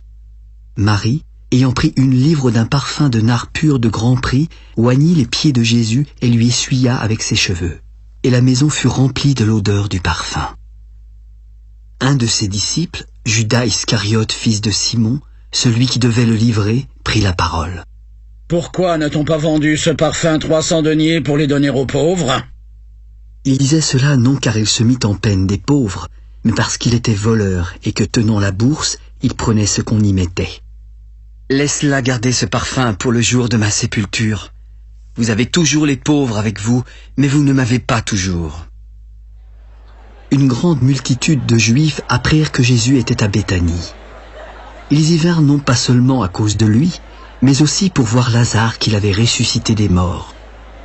Les principaux sacrificateurs délibérèrent de faire mourir aussi Lazare parce que beaucoup de Juifs se retiraient d'eux à cause de lui et croyaient en Jésus. Le lendemain, une foule nombreuse vint à la fête en ayant entendu dire que Jésus se rendait à Jérusalem. Beaucoup prirent des branches de palmier et allèrent au-devant de lui. « Hosanna! Béni soit celui qui vient au nom du Seigneur, le roi d'Israël !» Jésus trouva un ânon et s'assit dessus, selon ce qui est écrit. « Ne crains point, fille de Sion, voici, ton roi vient assis sur le petit d'une ânesse. » Ses disciples ne comprirent pas d'abord ces choses, mais lorsque Jésus eut été glorifié, ils se souvinrent qu'elles étaient écrites de lui et qu'il les avait accomplies à son égard. Tous ceux qui étaient avec Jésus quand il appela Lazare du sépulcre et le ressuscita des morts lui rendaient témoignage. Et la foule vint au-devant de lui parce qu'elle avait appris qu'il avait fait ce miracle. Les pharisiens se dirent donc les uns aux autres: « Vous voyez, vous ne gagnez rien. Regardez, tout le monde est près de lui. » Quelques Grecs, du nombre de ceux qui étaient montés pour adorer pendant la fête, s'adressèrent à Philippe de Bethsaïda en Galilée et lui dirent avec instance: « Seigneur, nous voudrions voir Jésus. » Philippe alla le dire à André, puis André et Philippe le dirent à Jésus. L'heure est venue où le Fils de l'homme doit être glorifié. En vérité, je vous le dis, si le grain de blé qui est tombé en terre ne meurt, il reste seul. Mais s'il meurt, il porte beaucoup de fruits. Celui qui aime sa vie la perdra, et celui qui hait sa vie dans ce monde la conservera pour la vie éternelle. Si quelqu'un me sert, qu'il me suive, et là où je suis, là aussi sera mon serviteur. Si quelqu'un me sert, le Père l'honorera. Maintenant, mon âme est troublée, et que dirai-je? Père, délivre-moi de cette heure, mais c'est pour cela que je suis venu jusqu'à cette heure. Père, glorifie ton nom. Et voici, une voix vint du ciel. Je l'ai glorifié, et je le glorifierai encore. La foule qui était là et qui avait entendu disait que c'était un tonnerre. D'autres disaient: un ange lui a parlé. « Ce n'est pas à cause de moi que cette voix s'est fait entendre, mais c'est à cause de vous. Maintenant a lieu le jugement de ce monde. Maintenant, le prince de ce monde sera jeté dehors. Et moi, quand j'aurai été élevé de la terre, j'attirerai tous les hommes à moi. » En parlant ainsi, il indiquait de quelle mort il devait mourir. Et la foule le questionna. « Nous avons appris par la loi que le Christ demeure éternellement. Comment donc peux-tu dire « Il faut que le Fils de l'homme soit élevé » ? Et qui est ce Fils de l'homme ? La lumière est encore pour un peu de temps au milieu de vous. Marchez pendant que vous avez la lumière, afin que les ténèbres ne vous surprennent pas. Celui qui marche dans les ténèbres ne sait pas où il va. Pendant que vous avez la lumière, croyez en la lumière, afin que vous soyez des enfants de lumière. Jésus dit ces choses, puis s'en alla et se cacha loin d'eux. Malgré tant de miracles qu'il avait faits en leur présence, ils ne croyaient pas en lui, afin que s'accomplît la parole qu'Ésaïe, le prophète, a prononcée. « Seigneur, qui a cru à notre prédication ? Et à qui le bras du Seigneur a-t-il été révélé ?» Aussi ne pouvaient-ils croire, parce qu'Ésaïe a dit encore « Il a aveuglé leurs yeux, et il a endurci leur cœur de peur qu'ils ne voient des yeux, qu'ils ne comprennent du cœur, qu'ils ne se convertissent et que je ne les guérisse. » Ésaïe a dit ces choses lorsqu'il vit sa gloire et qu'il parla de lui. Cependant, même parmi les chefs, plusieurs crurent en lui. Mais à cause des pharisiens, ils n'en faisaient pas l'aveu dans la crainte d'être exclus de la synagogue, car ils aimèrent la gloire des hommes plus que la gloire de Dieu. Celui qui croit en moi ne croit pas en moi, mais en celui qui m'a envoyé. Et celui qui me voit, voit celui qui m'a envoyé. Je suis venu comme une lumière dans le monde, afin que quiconque croit en moi ne demeure pas dans les ténèbres. Si quelqu'un entend mes paroles et ne les garde pas, ce n'est pas moi qui le juge, car je suis venu non pour juger le monde, mais pour sauver le monde. Celui qui me rejette et qui ne reçoit pas mes paroles a son juge. La parole que j'ai annoncée, c'est elle qui le jugera au dernier jour. Car je n'ai point parlé de moi-même, mais le Père qui m'a envoyé m'a prescrit lui-même ce que je dois dire et annoncer. Et je sais que son commandement est la vie éternelle. C'est pourquoi les choses que je dis, je les dis comme le Père me les a dites. Avant la fête de Pâques, Jésus, sachant que son heure était venue de passer de ce monde au Père, et ayant aimé les siens qui étaient dans le monde, mit le comble à son amour pour eux.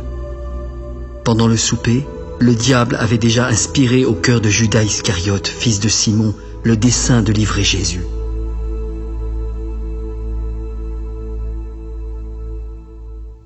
Jésus savait que le Père avait remis toutes choses entre ses mains, qu'il était venu de Dieu et qu'il s'en allait à Dieu.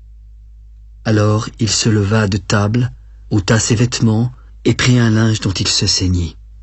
Il versa ensuite de l'eau dans un bassin, se mit à laver les pieds des disciples et à les essuyer avec le linge dont il était saint. « Toi, Seigneur, tu me laves les pieds ?» « Pierre, ce que je fais, tu ne le comprends pas maintenant, mais tu le comprendras bientôt. »« Non, jamais tu ne me laveras les pieds. »« Si je ne te lave, tu n'auras point de part avec moi. » Alors, Seigneur, ne me lave pas seulement les pieds, mais aussi les mains et la tête. » Celui qui est lavé n'a besoin que de se laver les pieds pour être entièrement pur. Certains d'entre vous sont purs, mais vous ne l'êtes pas tous. Car il connaissait celui qui le livrait.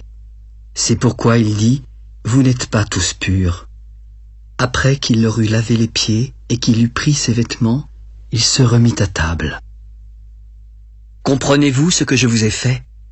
Vous m'appelez Maître et Seigneur, et vous dites bien car je le suis.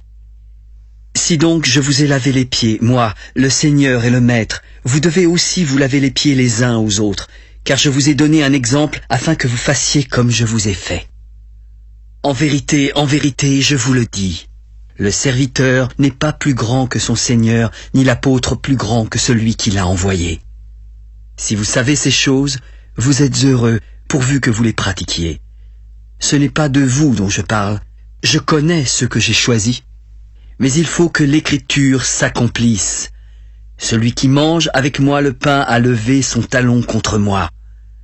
Dès à présent, je vous le dis avant que la chose arrive, afin que lorsqu'elle arrivera, vous croyiez à ce que je suis. En vérité, je vous le dis, celui qui reçoit celui que j'aurai envoyé me reçoit, et celui qui me reçoit, reçoit celui qui m'a envoyé. En vérité, je vous le dis, l'un de vous me livrera. Les disciples se regardaient les uns les autres, ne sachant de qui ils parlaient. Un des disciples, celui que Jésus aimait, était couché sur le sein de Jésus. Simon-Pierre lui fit signe de demander qui était celui dont parlait Jésus. Et ce disciple, s'étant penché sur la poitrine de Jésus, lui dit « Seigneur, qui est-ce » ? C'est celui à qui je donnerai le morceau trempé. Et, ayant trempé le morceau, il le donna à Judas, fils de Simon Iscariote.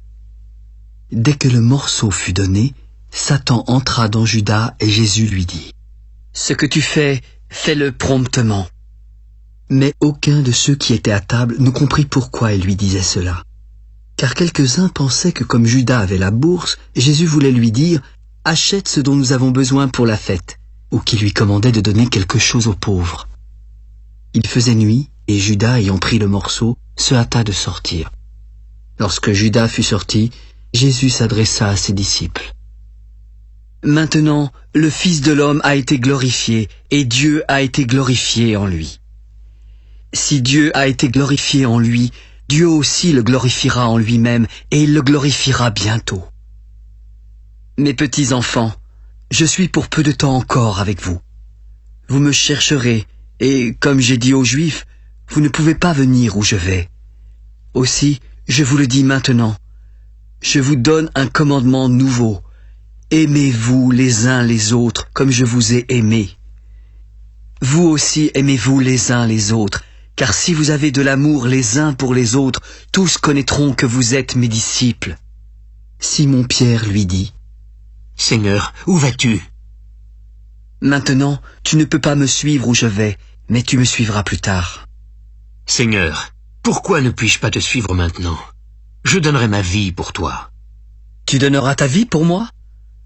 En vérité, je te le dis, le coq ne chantera pas que tu ne m'aies renié 3 fois.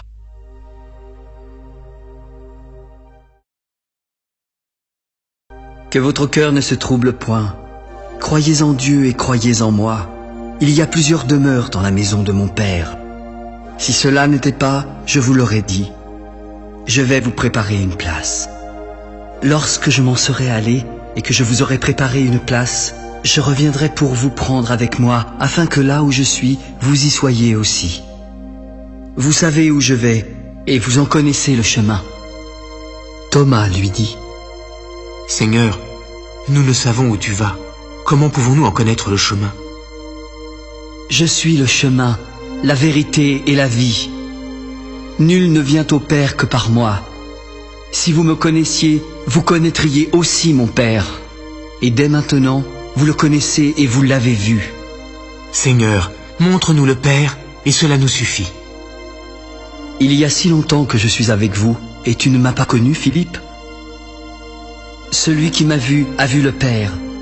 Comment peux-tu dire, montre-nous le Père ? Ne crois-tu pas que je suis dans le Père et que le Père est en moi ? Les paroles que je vous dis, je ne les dis pas de moi-même. C'est le Père qui demeure en moi qui fait les œuvres. Croyez-moi, je suis dans le Père et le Père est en moi.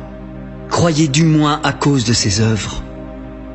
En vérité, je vous le dis, celui qui croit en moi fera aussi les œuvres que je fais, et il en fera de plus grandes parce que je m'en vais au Père. Et tout ce que vous demanderez en mon nom, je le ferai afin que le Père soit glorifié dans le Fils.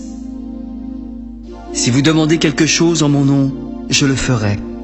Si vous m'aimez, gardez mes commandements.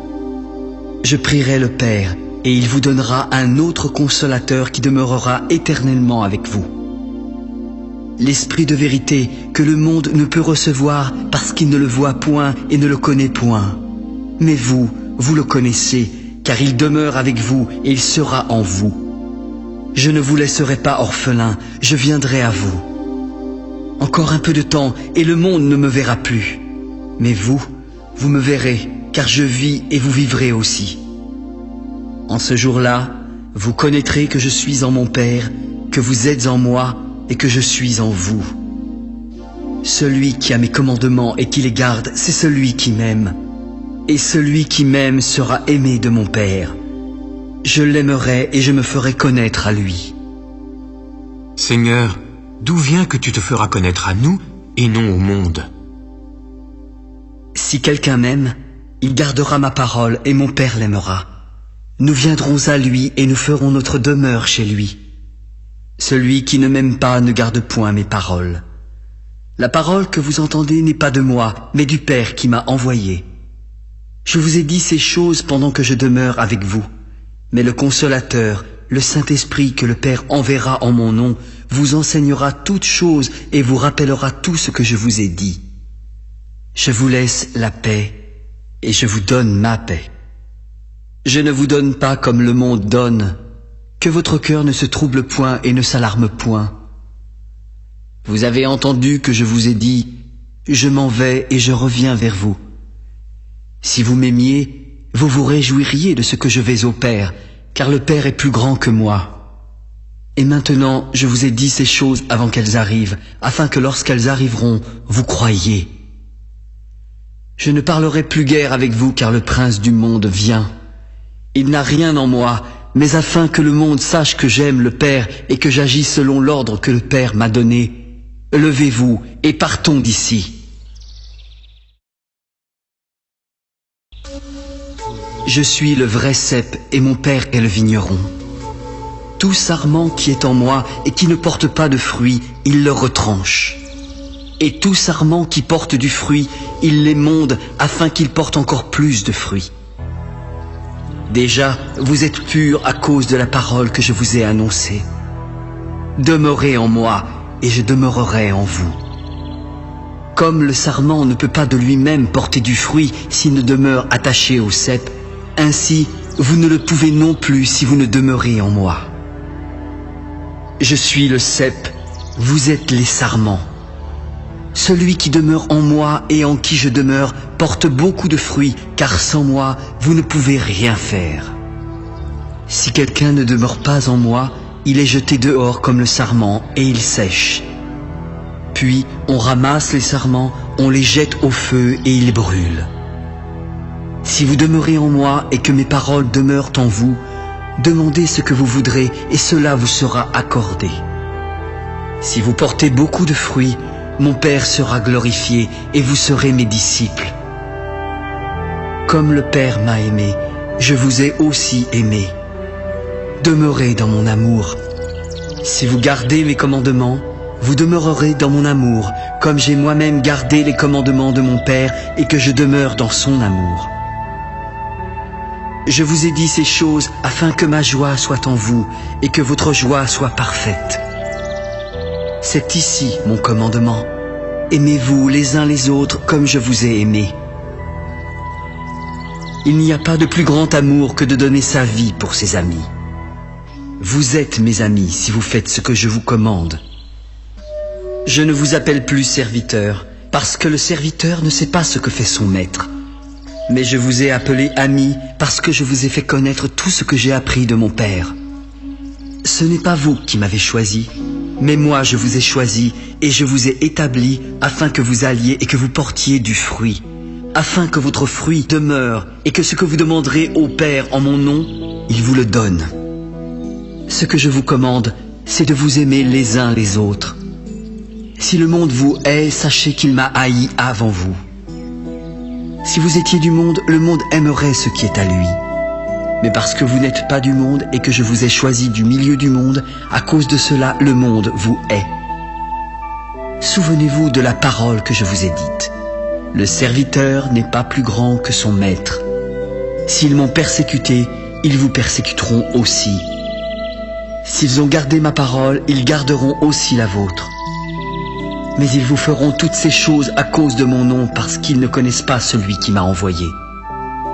Si je n'étais pas venu et que je ne leur eusse point parlé, ils n'auraient pas de péché. Mais maintenant, ils n'ont aucune excuse de leur péché. Celui qui me hait est aussi mon Père. Si je n'avais pas fait parmi eux des œuvres que nul autre n'a faites, ils n'auraient pas de péché. Mais maintenant, ils les ont vus et ils nous ont haïs, moi et mon Père. Mais cela est arrivé afin que s'accomplisse la parole qui est écrite dans leur loi. Ils m'ont haï sans cause.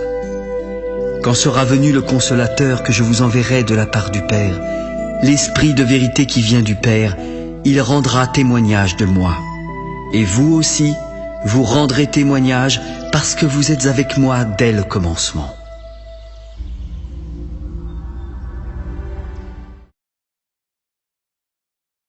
Je vous ai dit ces choses afin qu'elles ne soient pas pour vous une occasion de chute. Ils vous excluront des synagogues, et l'heure vient même où quiconque vous fera mourir croira rendre un culte à Dieu. Ils agiront ainsi parce qu'ils n'ont connu ni le Père ni moi. Je vous ai dit ces choses afin que lorsque l'heure sera venue, vous vous souveniez que je vous les ai dites. Je ne vous en ai pas parlé dès le commencement parce que j'étais avec vous. Maintenant, je m'en vais vers celui qui m'a envoyé, et aucun de vous ne me demande « Où vas-tu » Mais parce que je vous ai dit ces choses, la tristesse a rempli votre cœur. Cependant, je vous dis la vérité. Il vous est avantageux que je m'en aille, car si je ne m'en vais pas, le Consolateur ne viendra pas vers vous. Et si je m'en vais, je vous l'enverrai. Lorsqu'il sera là, il convaincra le monde en ce qui concerne le péché, la justice et le jugement. Le péché parce qu'il ne croit pas en moi, la justice parce que je vais au Père et que vous ne me verrez plus, et le jugement parce que le prince de ce monde est jugé. J'ai encore beaucoup de choses à vous dire, mais vous ne pouvez pas les porter maintenant.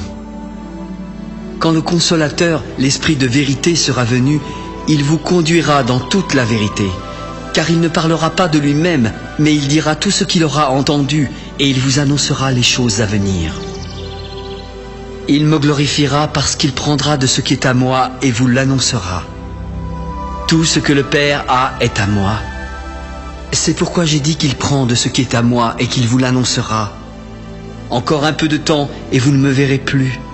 Puis encore un peu de temps et vous me verrez parce que je vais au Père. Là-dessus, quelques-uns de ses disciples se dirent entre eux, « Que signifie ce qu'il nous dit ? Encore un peu de temps et vous ne me verrez plus. Et puis encore un peu de temps et vous me verrez. Et parce que je vais au Père, que signifie ce qu'il nous dit ? Encore un peu de temps, nous ne savons de quoi il parle. » Et Jésus connut qu'il voulait l'interroger. Vous vous questionnez les uns les autres sur ce que j'ai dit. Encore un peu de temps et vous ne me verrez plus. Et puis encore un peu de temps et vous me verrez. En vérité, je vous le dis, vous pleurerez et vous vous lamenterez et le monde se réjouira. Vous serez dans la tristesse, mais votre tristesse se changera en joie. La femme, lorsqu'elle enfante, éprouve de la tristesse, parce que son heure est venue. Mais lorsqu'elle a donné le jour à l'enfant, elle ne se souvient plus de la souffrance à cause de la joie qu'elle a de ce qu'un homme est né dans le monde. Vous aussi, vous êtes maintenant dans la tristesse. Mais je vous reverrai et votre cœur se réjouira.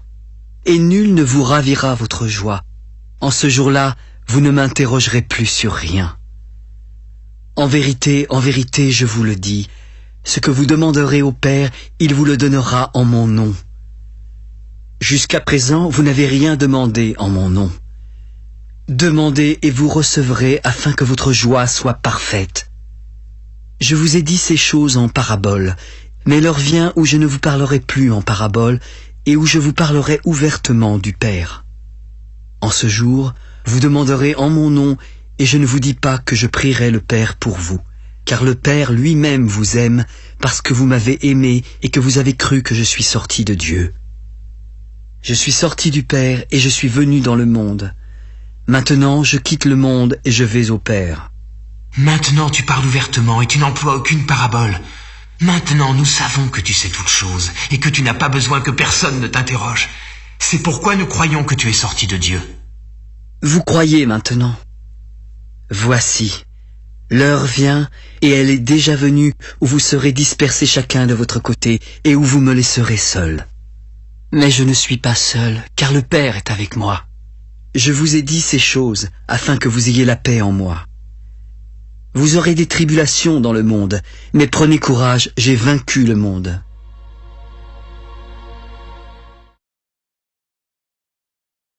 Après avoir ainsi parlé, Jésus leva les yeux au ciel. Père, l'heure est venue.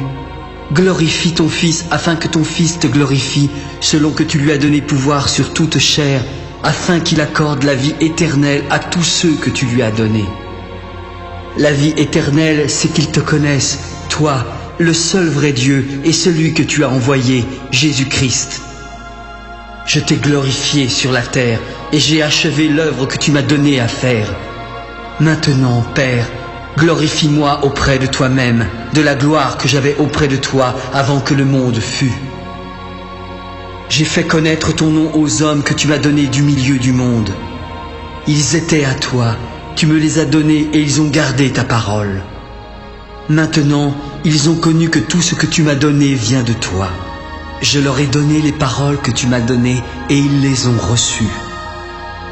Ils ont vraiment connu que je suis sorti de toi et ils ont cru que tu m'as envoyé. C'est pour eux que je prie. Je ne prie pas pour le monde, mais pour ceux que tu m'as donnés, parce qu'ils sont à toi. Tout ce qui est à moi est à toi, et tout ce qui est à toi est à moi, et je suis glorifié en eux. Je ne suis plus dans le monde. Ils sont dans le monde et je vais à toi. Père Saint, garde en ton nom ceux que tu m'as donnés, afin qu'ils soient un comme nous. Lorsque j'étais avec eux dans le monde, je les gardais en ton nom.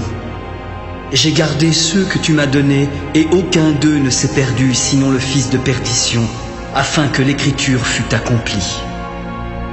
Et maintenant, je vais à toi, et je dis ces choses dans le monde, afin qu'ils aient en eux ma joie parfaite. Je leur ai donné ta parole, et le monde les a haïs, parce qu'ils ne sont pas du monde, comme moi je ne suis pas du monde. Je ne te prie pas de les ôter du monde, mais de les préserver du mal.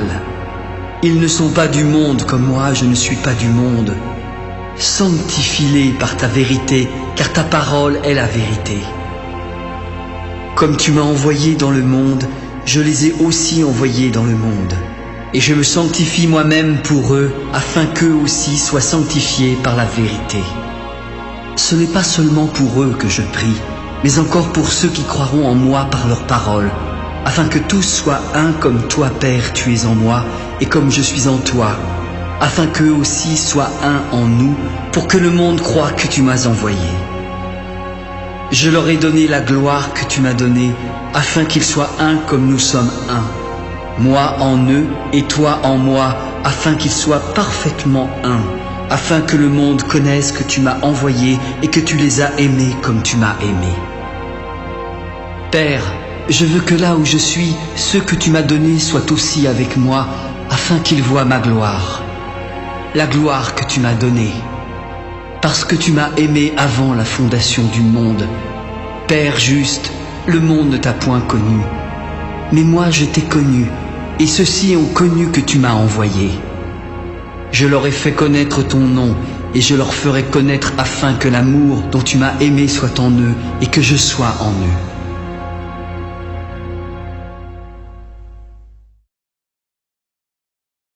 Lorsqu'il eut dit ces choses, Jésus alla avec ses disciples de l'autre côté du torrent du Cédron, où se trouvait un jardin dans lequel il entra, lui et ses disciples. Judas, qui le livrait, connaissait ce lieu parce que Jésus et ses disciples s'y étaient souvent réunis. Alors Judas, ayant pris la cohorte et les huissiers qu'envoyèrent les principaux sacrificateurs et les pharisiens, vint là avec des lanternes, des flambeaux et des armes. Jésus, sachant tout ce qui devait lui arriver, s'avança. « Qui cherchez-vous » ?»« Jésus de Nazareth !»« C'est moi. » Et Judas, qui le livrait, était avec eux. Lorsque Jésus leur eut dit « C'est moi », ils reculèrent et tombèrent par terre. Il leur demanda de nouveau « Qui cherchez-vous » ?« Jésus de Nazareth !»« Je vous ai dit que c'est moi. Si c'est moi que vous cherchez, laissez aller ceci. » Il dit cela afin que s'accomplît la parole qu'il avait dite. « Je n'ai perdu aucun de ceux que tu m'as donnés. » Simon-Pierre, qui avait une épée, la tira, frappa le serviteur du souverain sacrificateur et lui coupa l'oreille droite. Ce serviteur s'appelait Malchus. « Remets ton épée dans le fourreau. Ne boirai-je pas la coupe que le Père m'a donnée à boire ?» La cohorte, le tribun et les huissiers des Juifs se saisirent alors de Jésus et le lièrent. Ils l'emmenèrent d'abord chez Anne, car il était le beau-père de Caïphe qui était souverain sacrificateur cette année-là. Caïphe était celui qui avait donné ce conseil aux Juifs. Il est avantageux qu'un seul homme meure pour le peuple. Simon-Pierre, avec un autre disciple, suivait Jésus. Ce disciple était connu du souverain sacrificateur, et il entra avec Jésus dans la cour. Mais Pierre resta dehors près de la porte. L'autre disciple, qui était connu du souverain sacrificateur, sortit et parla à la servante. Elle s'adressa alors à Pierre. « Toi aussi, n'es-tu pas des disciples de cet homme ?» ?»« Non, je n'en suis pas. » Les serviteurs et les huissiers qui étaient là avaient allumé un brasier car il faisait froid. Pierre se tenait avec eux et se chauffait. Le souverain sacrificateur interrogea Jésus sur ses disciples et sur sa doctrine. « J'ai parlé ouvertement au monde. J'ai toujours enseigné dans la synagogue et dans le temple où tous les Juifs s'assemblent et je n'ai rien dit en secret. Pourquoi m'interroges-tu ? Interroge sur ce que je leur ai dit à ceux qui m'ont entendu. Ceux-là savent ce que j'ai dit. » À ces mots, un des huissiers qui se trouvait là donna un soufflet à Jésus. « Est-ce ainsi que tu réponds au souverain sacrificateur ?»« Si j'ai mal parlé, dis-moi ce que j'ai dit de mal. Et si j'ai bien parlé, pourquoi me frappes-tu » Anne l'envoya lié à Caïphe, le souverain sacrificateur. Simon-Pierre était là et se chauffait. « Toi aussi, n'es-tu pas de ses disciples ?»« Non, non, je n'en suis pas. » Un des serviteurs du souverain sacrificateur, parent de celui à qui Pierre avait coupé l'oreille, lui dit « Ne t'ai-je pas vu avec lui dans le jardin ?» Pierre le nia de nouveau et aussitôt le coq chanta. C'était le matin et ils conduisirent Jésus de chez Caïphe au prétoire.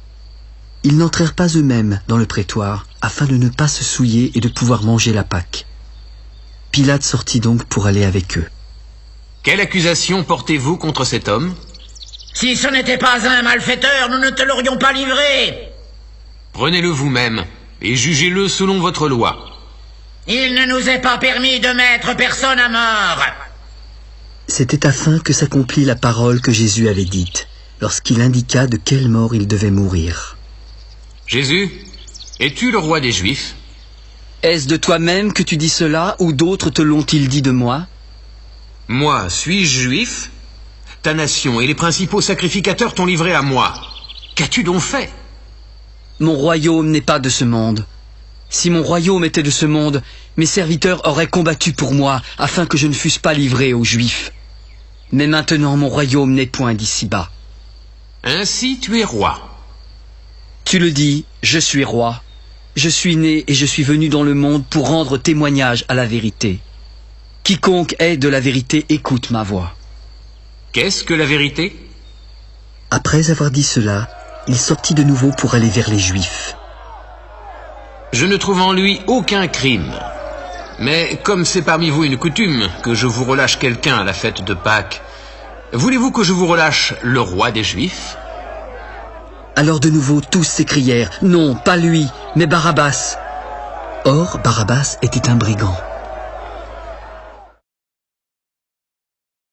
Alors Pilate prit Jésus et le fit battre de verges. Les soldats tressèrent une couronne d'épines qu'ils posèrent sur sa tête et ils le revêtirent d'un manteau de pourpre.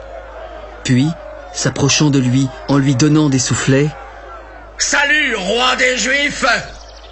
Pilate sortit de nouveau. Voici, je vous l'amène dehors afin que vous sachiez que je ne trouve en lui aucun crime. Jésus sortit en portant la couronne d'épines et le manteau de pourpre. Et Pilate leur dit, « Voici l'homme. » Lorsque les principaux sacrificateurs et les huissiers le virent, ils s'écrièrent, « Crucifie-le ! Crucifie-le !» Prenez-le vous-même et crucifiez-le, car moi je ne trouve point de crime en lui. Nous avons une loi, et selon notre loi, il doit mourir parce qu'il s'est fait fils de Dieu. Quand Pilate entendit cette parole, sa frayeur augmenta. Il entra dans le prétoire et questionna Jésus. « D'où es-tu? Pourquoi ne me parles-tu pas? Ne sais-tu pas que j'ai le pouvoir de te crucifier et que j'ai le pouvoir de te relâcher? » Tu n'aurais sur moi aucun pouvoir s'il ne t'avait été donné d'en haut. C'est pourquoi celui qui me livre à toi commet un plus grand péché. Dès ce moment, Pilate cherchait à le relâcher, mais les Juifs criaient « Si tu le relâches, tu n'es pas un ami de César, car quiconque se fait roi se déclare contre César. » Pilate, ayant entendu ces paroles, amena Jésus dehors. Jésus s'assit sur le tribunal au lieu appelé du pavé, en hébreu Gabata. C'était la préparation de la Pâque et environ la 6e heure. Pilate s'adressa aux Juifs. « Voici votre roi. »« Crucifie-le! Crucifie-le !»« Pourquoi crucifierais-je votre roi? » ?»« Nous n'avons de roi que César !» Alors il le leur livra pour être crucifié. Ils prirent donc Jésus et l'emmenèrent. Jésus, portant sa croix, arriva au lieu dit du crâne, qui se nomme en hébreu Golgotha. C'est là qu'il fut crucifié et 2 autres avec lui, un de chaque côté et Jésus au milieu. Pilate fit une inscription qu'il plaça sur la croix et qui était ainsi conçue. Jésus de Nazareth, roi des Juifs. Le lieu où Jésus fut crucifié était près de la ville et beaucoup de Juifs lurent cette inscription. Elle était en hébreu, en grec et en latin. Les principaux sacrificateurs des Juifs dirent à Pilate : « N'écris pas roi des Juifs, mais écris qu'il a dit « Je suis le roi des Juifs !» Ce que j'ai écrit, je l'ai écrit. Les soldats, après avoir crucifié Jésus, prirent ses vêtements. Ils en firent 4 parts, une pour chaque soldat. Ils prirent aussi sa tunique qui était sans couture, d'un seul tissu depuis le haut jusqu'en bas, et ils se dirent entre eux : « Ne la déchirons pas, mais tirons au sort à qui elle sera. » Cela arriva afin que s'accomplisse cette parole de l'Écriture. Ils se sont partagés mes vêtements, et ils ont tiré au sort ma tunique. Près de la croix de Jésus se tenaient sa mère et la sœur de sa mère, Marie, femme de Clopas, et Marie de Magdala. Jésus, voyant sa mère et auprès d'elle le disciple qu'il aimait, lui dit : « Femme, voilà ton fils. » Puis il dit au disciple : « Voilà ta mère. » Et, dès ce moment, le disciple la recueillit chez lui. Puis Jésus, qui savait que tout était déjà consommé, dit afin que l'Écriture fût accomplie : « J'ai soif. » Il y avait là un vase plein de vinaigre. Les soldats en remplirent une éponge et l'ayant fixée à une branche d'hysope, ils l'approchèrent de sa bouche. Quand Jésus eut pris le vinaigre, il dit : « Tout est accompli. » Et, baissant la tête, il rendit l'esprit. Dans la crainte que les corps ne restassent sur la croix pendant le sabbat, car c'était la préparation et ce jour de sabbat était un grand jour, les Juifs demandèrent à Pilate qu'on rompît les jambes aux crucifiés et qu'on les enlevât. Les soldats vinrent donc et rompirent les jambes au premier, puis à l'autre qui avait été crucifié avec lui. S'étant approchés de Jésus et le voyant déjà mort, ils ne lui rompirent pas les jambes, mais un des soldats lui perça le côté avec une lance, et aussitôt il sortit de son corps du sang et de l'eau. Celui qui l'a vu en a rendu témoignage, et son témoignage est vrai. Il sait qu'il dit vrai afin que vous croyiez aussi. Ces choses sont arrivées afin que l'Écriture fût accomplie. Aucun de ces os ne sera brisé. Et ailleurs, l'Écriture dit encore : ils verront celui qu'ils ont percé. Après cela, Joseph d'Arimathée, qui était disciple de Jésus, demanda en secret, par crainte des Juifs, à Pilate la permission de prendre le corps de Jésus. Pilate l'ayant permis, il vint et prit le corps. Nicodème, qui auparavant était allé de nuit vers Jésus, vint aussi apportant un mélange d'environ 100 livres de myrrhe et d'aloès. Ils prirent donc le corps de Jésus et l'enveloppèrent de bandes avec les aromates, comme c'est la coutume d'ensevelir chez les Juifs. Il y avait un jardin dans le lieu où Jésus avait été crucifié, et dans ce jardin, un sépulcre neuf où personne encore n'avait été mis. Ce fut là qu'ils déposèrent Jésus, à cause de la préparation des Juifs et parce que le sépulcre était proche.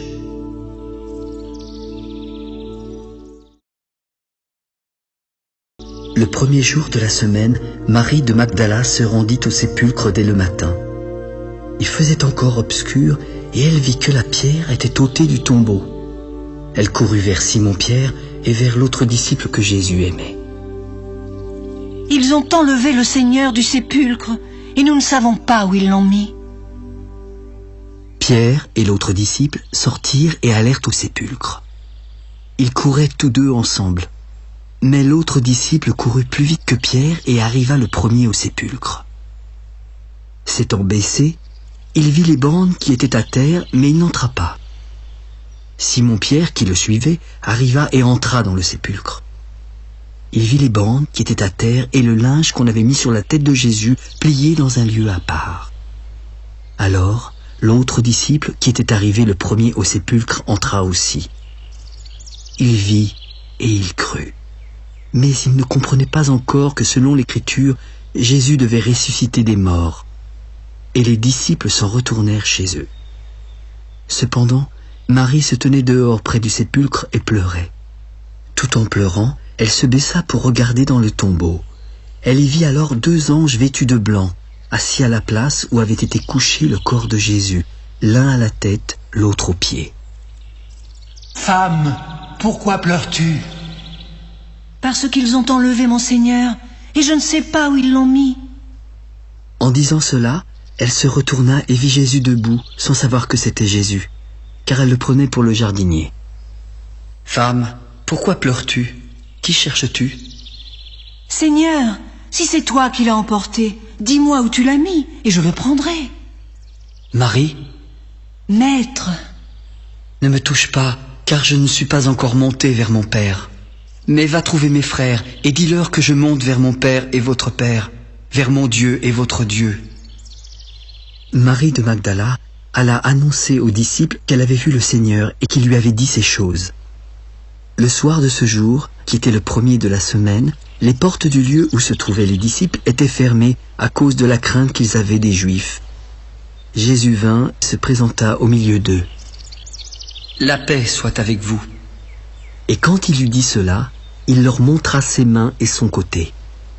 Les disciples furent dans la joie en voyant le Seigneur. « La paix soit avec vous. Comme le Père m'a envoyé, moi aussi je vous envoie. » Après ces paroles, il souffla sur eux. « Recevez le Saint-Esprit. Ceux à qui vous pardonnerez les péchés, ils leur seront pardonnés. Et ceux à qui vous les retiendrez, ils leur seront retenus. » Thomas, appelé Didyme, l'un des 12, n'était pas avec eux lorsque Jésus vint. Les autres disciples lui dirent donc : « Thomas, nous avons vu le Seigneur !» « Si je ne vois pas dans ses mains la marque des clous, si je ne mets pas mon doigt dans la marque des clous, et si je ne mets pas ma main dans son côté, je ne le croirai pas. » 8 jours après, les disciples de Jésus étaient de nouveau dans la maison, et Thomas se trouvait avec eux. Jésus vint et se présenta au milieu d'eux. « La paix soit avec vous. Thomas, avance ici ton doigt et regarde mes mains. Avance aussi ta main et mets-la dans mon côté. Ne sois pas incrédule, mais crois. » « Mon Seigneur et mon Dieu !» Parce que tu m'as vu, tu as cru. Heureux ceux qui n'ont pas vu et qui ont cru. Jésus a fait encore en présence de ses disciples beaucoup d'autres miracles qui ne sont pas écrits dans ce livre. Mais ces choses ont été écrites afin que vous croyiez que Jésus est le Christ, le Fils de Dieu, et qu'en croyant, vous ayez la vie en son nom. Après cela, Jésus se montra encore aux disciples sur les bords de la mer de Tibériade. Et voici de quelle manière il se montra. Simon-Pierre, Thomas, appelé Didyme, Nathanaël de Cana en Galilée, les fils de Zébédée et 2 autres disciples de Jésus étaient ensemble. Simon-Pierre leur dit : « Je vais pêcher. Nous allons aussi avec toi. » Ils sortirent et montèrent dans une barque. Mais cette nuit-là, ils ne prirent rien. Le matin étant venu, Jésus se trouva sur le rivage, mais les disciples ne savaient pas que c'était lui. « Enfants, n'avez-vous rien à manger ? Hélas, non. » Jetez le filet du côté droit de la barque, et vous trouverez. Ils le jetèrent, mais ils ne pouvaient plus le retirer à cause de la grande quantité de poissons. Alors, le disciple que Jésus aimait dit à Pierre, « C'est le Seigneur !» Dès que Simon-Pierre eut entendu que c'était le Seigneur, il mit son vêtement et sa ceinture, car il était nu, et se jeta dans la mer. Les autres disciples vinrent avec la barque, tirant le filet plein de poissons, car ils n'étaient éloignés de terre que d'environ 200 coudées. Lorsqu'ils furent descendus à terre, ils virent du pain et des poissons disposés sur des charbons allumés. « Apportez des poissons que vous venez de prendre. » Simon-Pierre monta dans la barque et tira à terre le filet plein de 153 grands poissons. Et quoi qu'il y eût en eût tant, le filet ne se rompit point. « Venez et mangez. » Et aucun des disciples n'osait lui demander qui il était, sachant que c'était le Seigneur. Jésus s'approcha, prit le pain et leur en donna. Il fit de même du poisson. C'était déjà la 3e fois que Jésus se montrait à ses disciples depuis qu'il était ressuscité des morts. Après qu'ils eurent mangé, Jésus dit à Simon-Pierre, « Simon, fils de Jonas, m'aimes-tu plus que ne m'aiment ceux-ci ? » ?»« Oui, Seigneur, tu sais que je t'aime. » »« Paix, mes agneaux. Simon, fils de Jonas, m'aimes-tu ? » »« Oui, Seigneur, tu sais que je t'aime. » »« Paix, mes brebis. Simon, fils de Jonas, m'aimes-tu ? » »« Seigneur, tu sais toutes choses, tu sais que je t'aime. » »« Paix, mes brebis. En vérité, je te le dis, quand tu étais plus jeune, tu t'habillais toi-même et tu allais où tu voulais. Mais quand tu seras vieux, tu étendras tes mains et un autre t'habillera et te mènera où tu ne voudras pas. » Il dit cela pour indiquer par quelle mort Pierre glorifierait Dieu. Et ayant ainsi parlé, il lui dit, « Suis-moi. » Pierre, s'étant retourné, vit venir auprès d'eux le disciple que Jésus aimait, celui qui pendant le souper s'était penché sur la poitrine de Jésus et avait dit, « Seigneur, qui est celui qui te livre ?» En le voyant, Pierre dit à Jésus, « Et celui-ci, Seigneur, que lui arrivera-t-il ? » ?»« Si je veux qu'il demeure jusqu'à ce que je vienne, que t'importe ? Toi, suis-moi. » Là-dessus, le bruit courut parmi les frères que ce disciple ne mourrait point. Cependant, Jésus n'avait pas dit à Pierre qu'il ne mourrait pas, mais « Si je veux qu'il demeure jusqu'à ce que je vienne, que t'importe ?» C'est ce disciple qui rend aujourd'hui témoignage de ces choses et qui les a écrites. Et nous savons que son témoignage est vrai. Jésus a fait encore beaucoup d'autres choses. Si on les rapportait en détail, je ne pense pas que le monde même pût contenir les livres qu'on écrirait.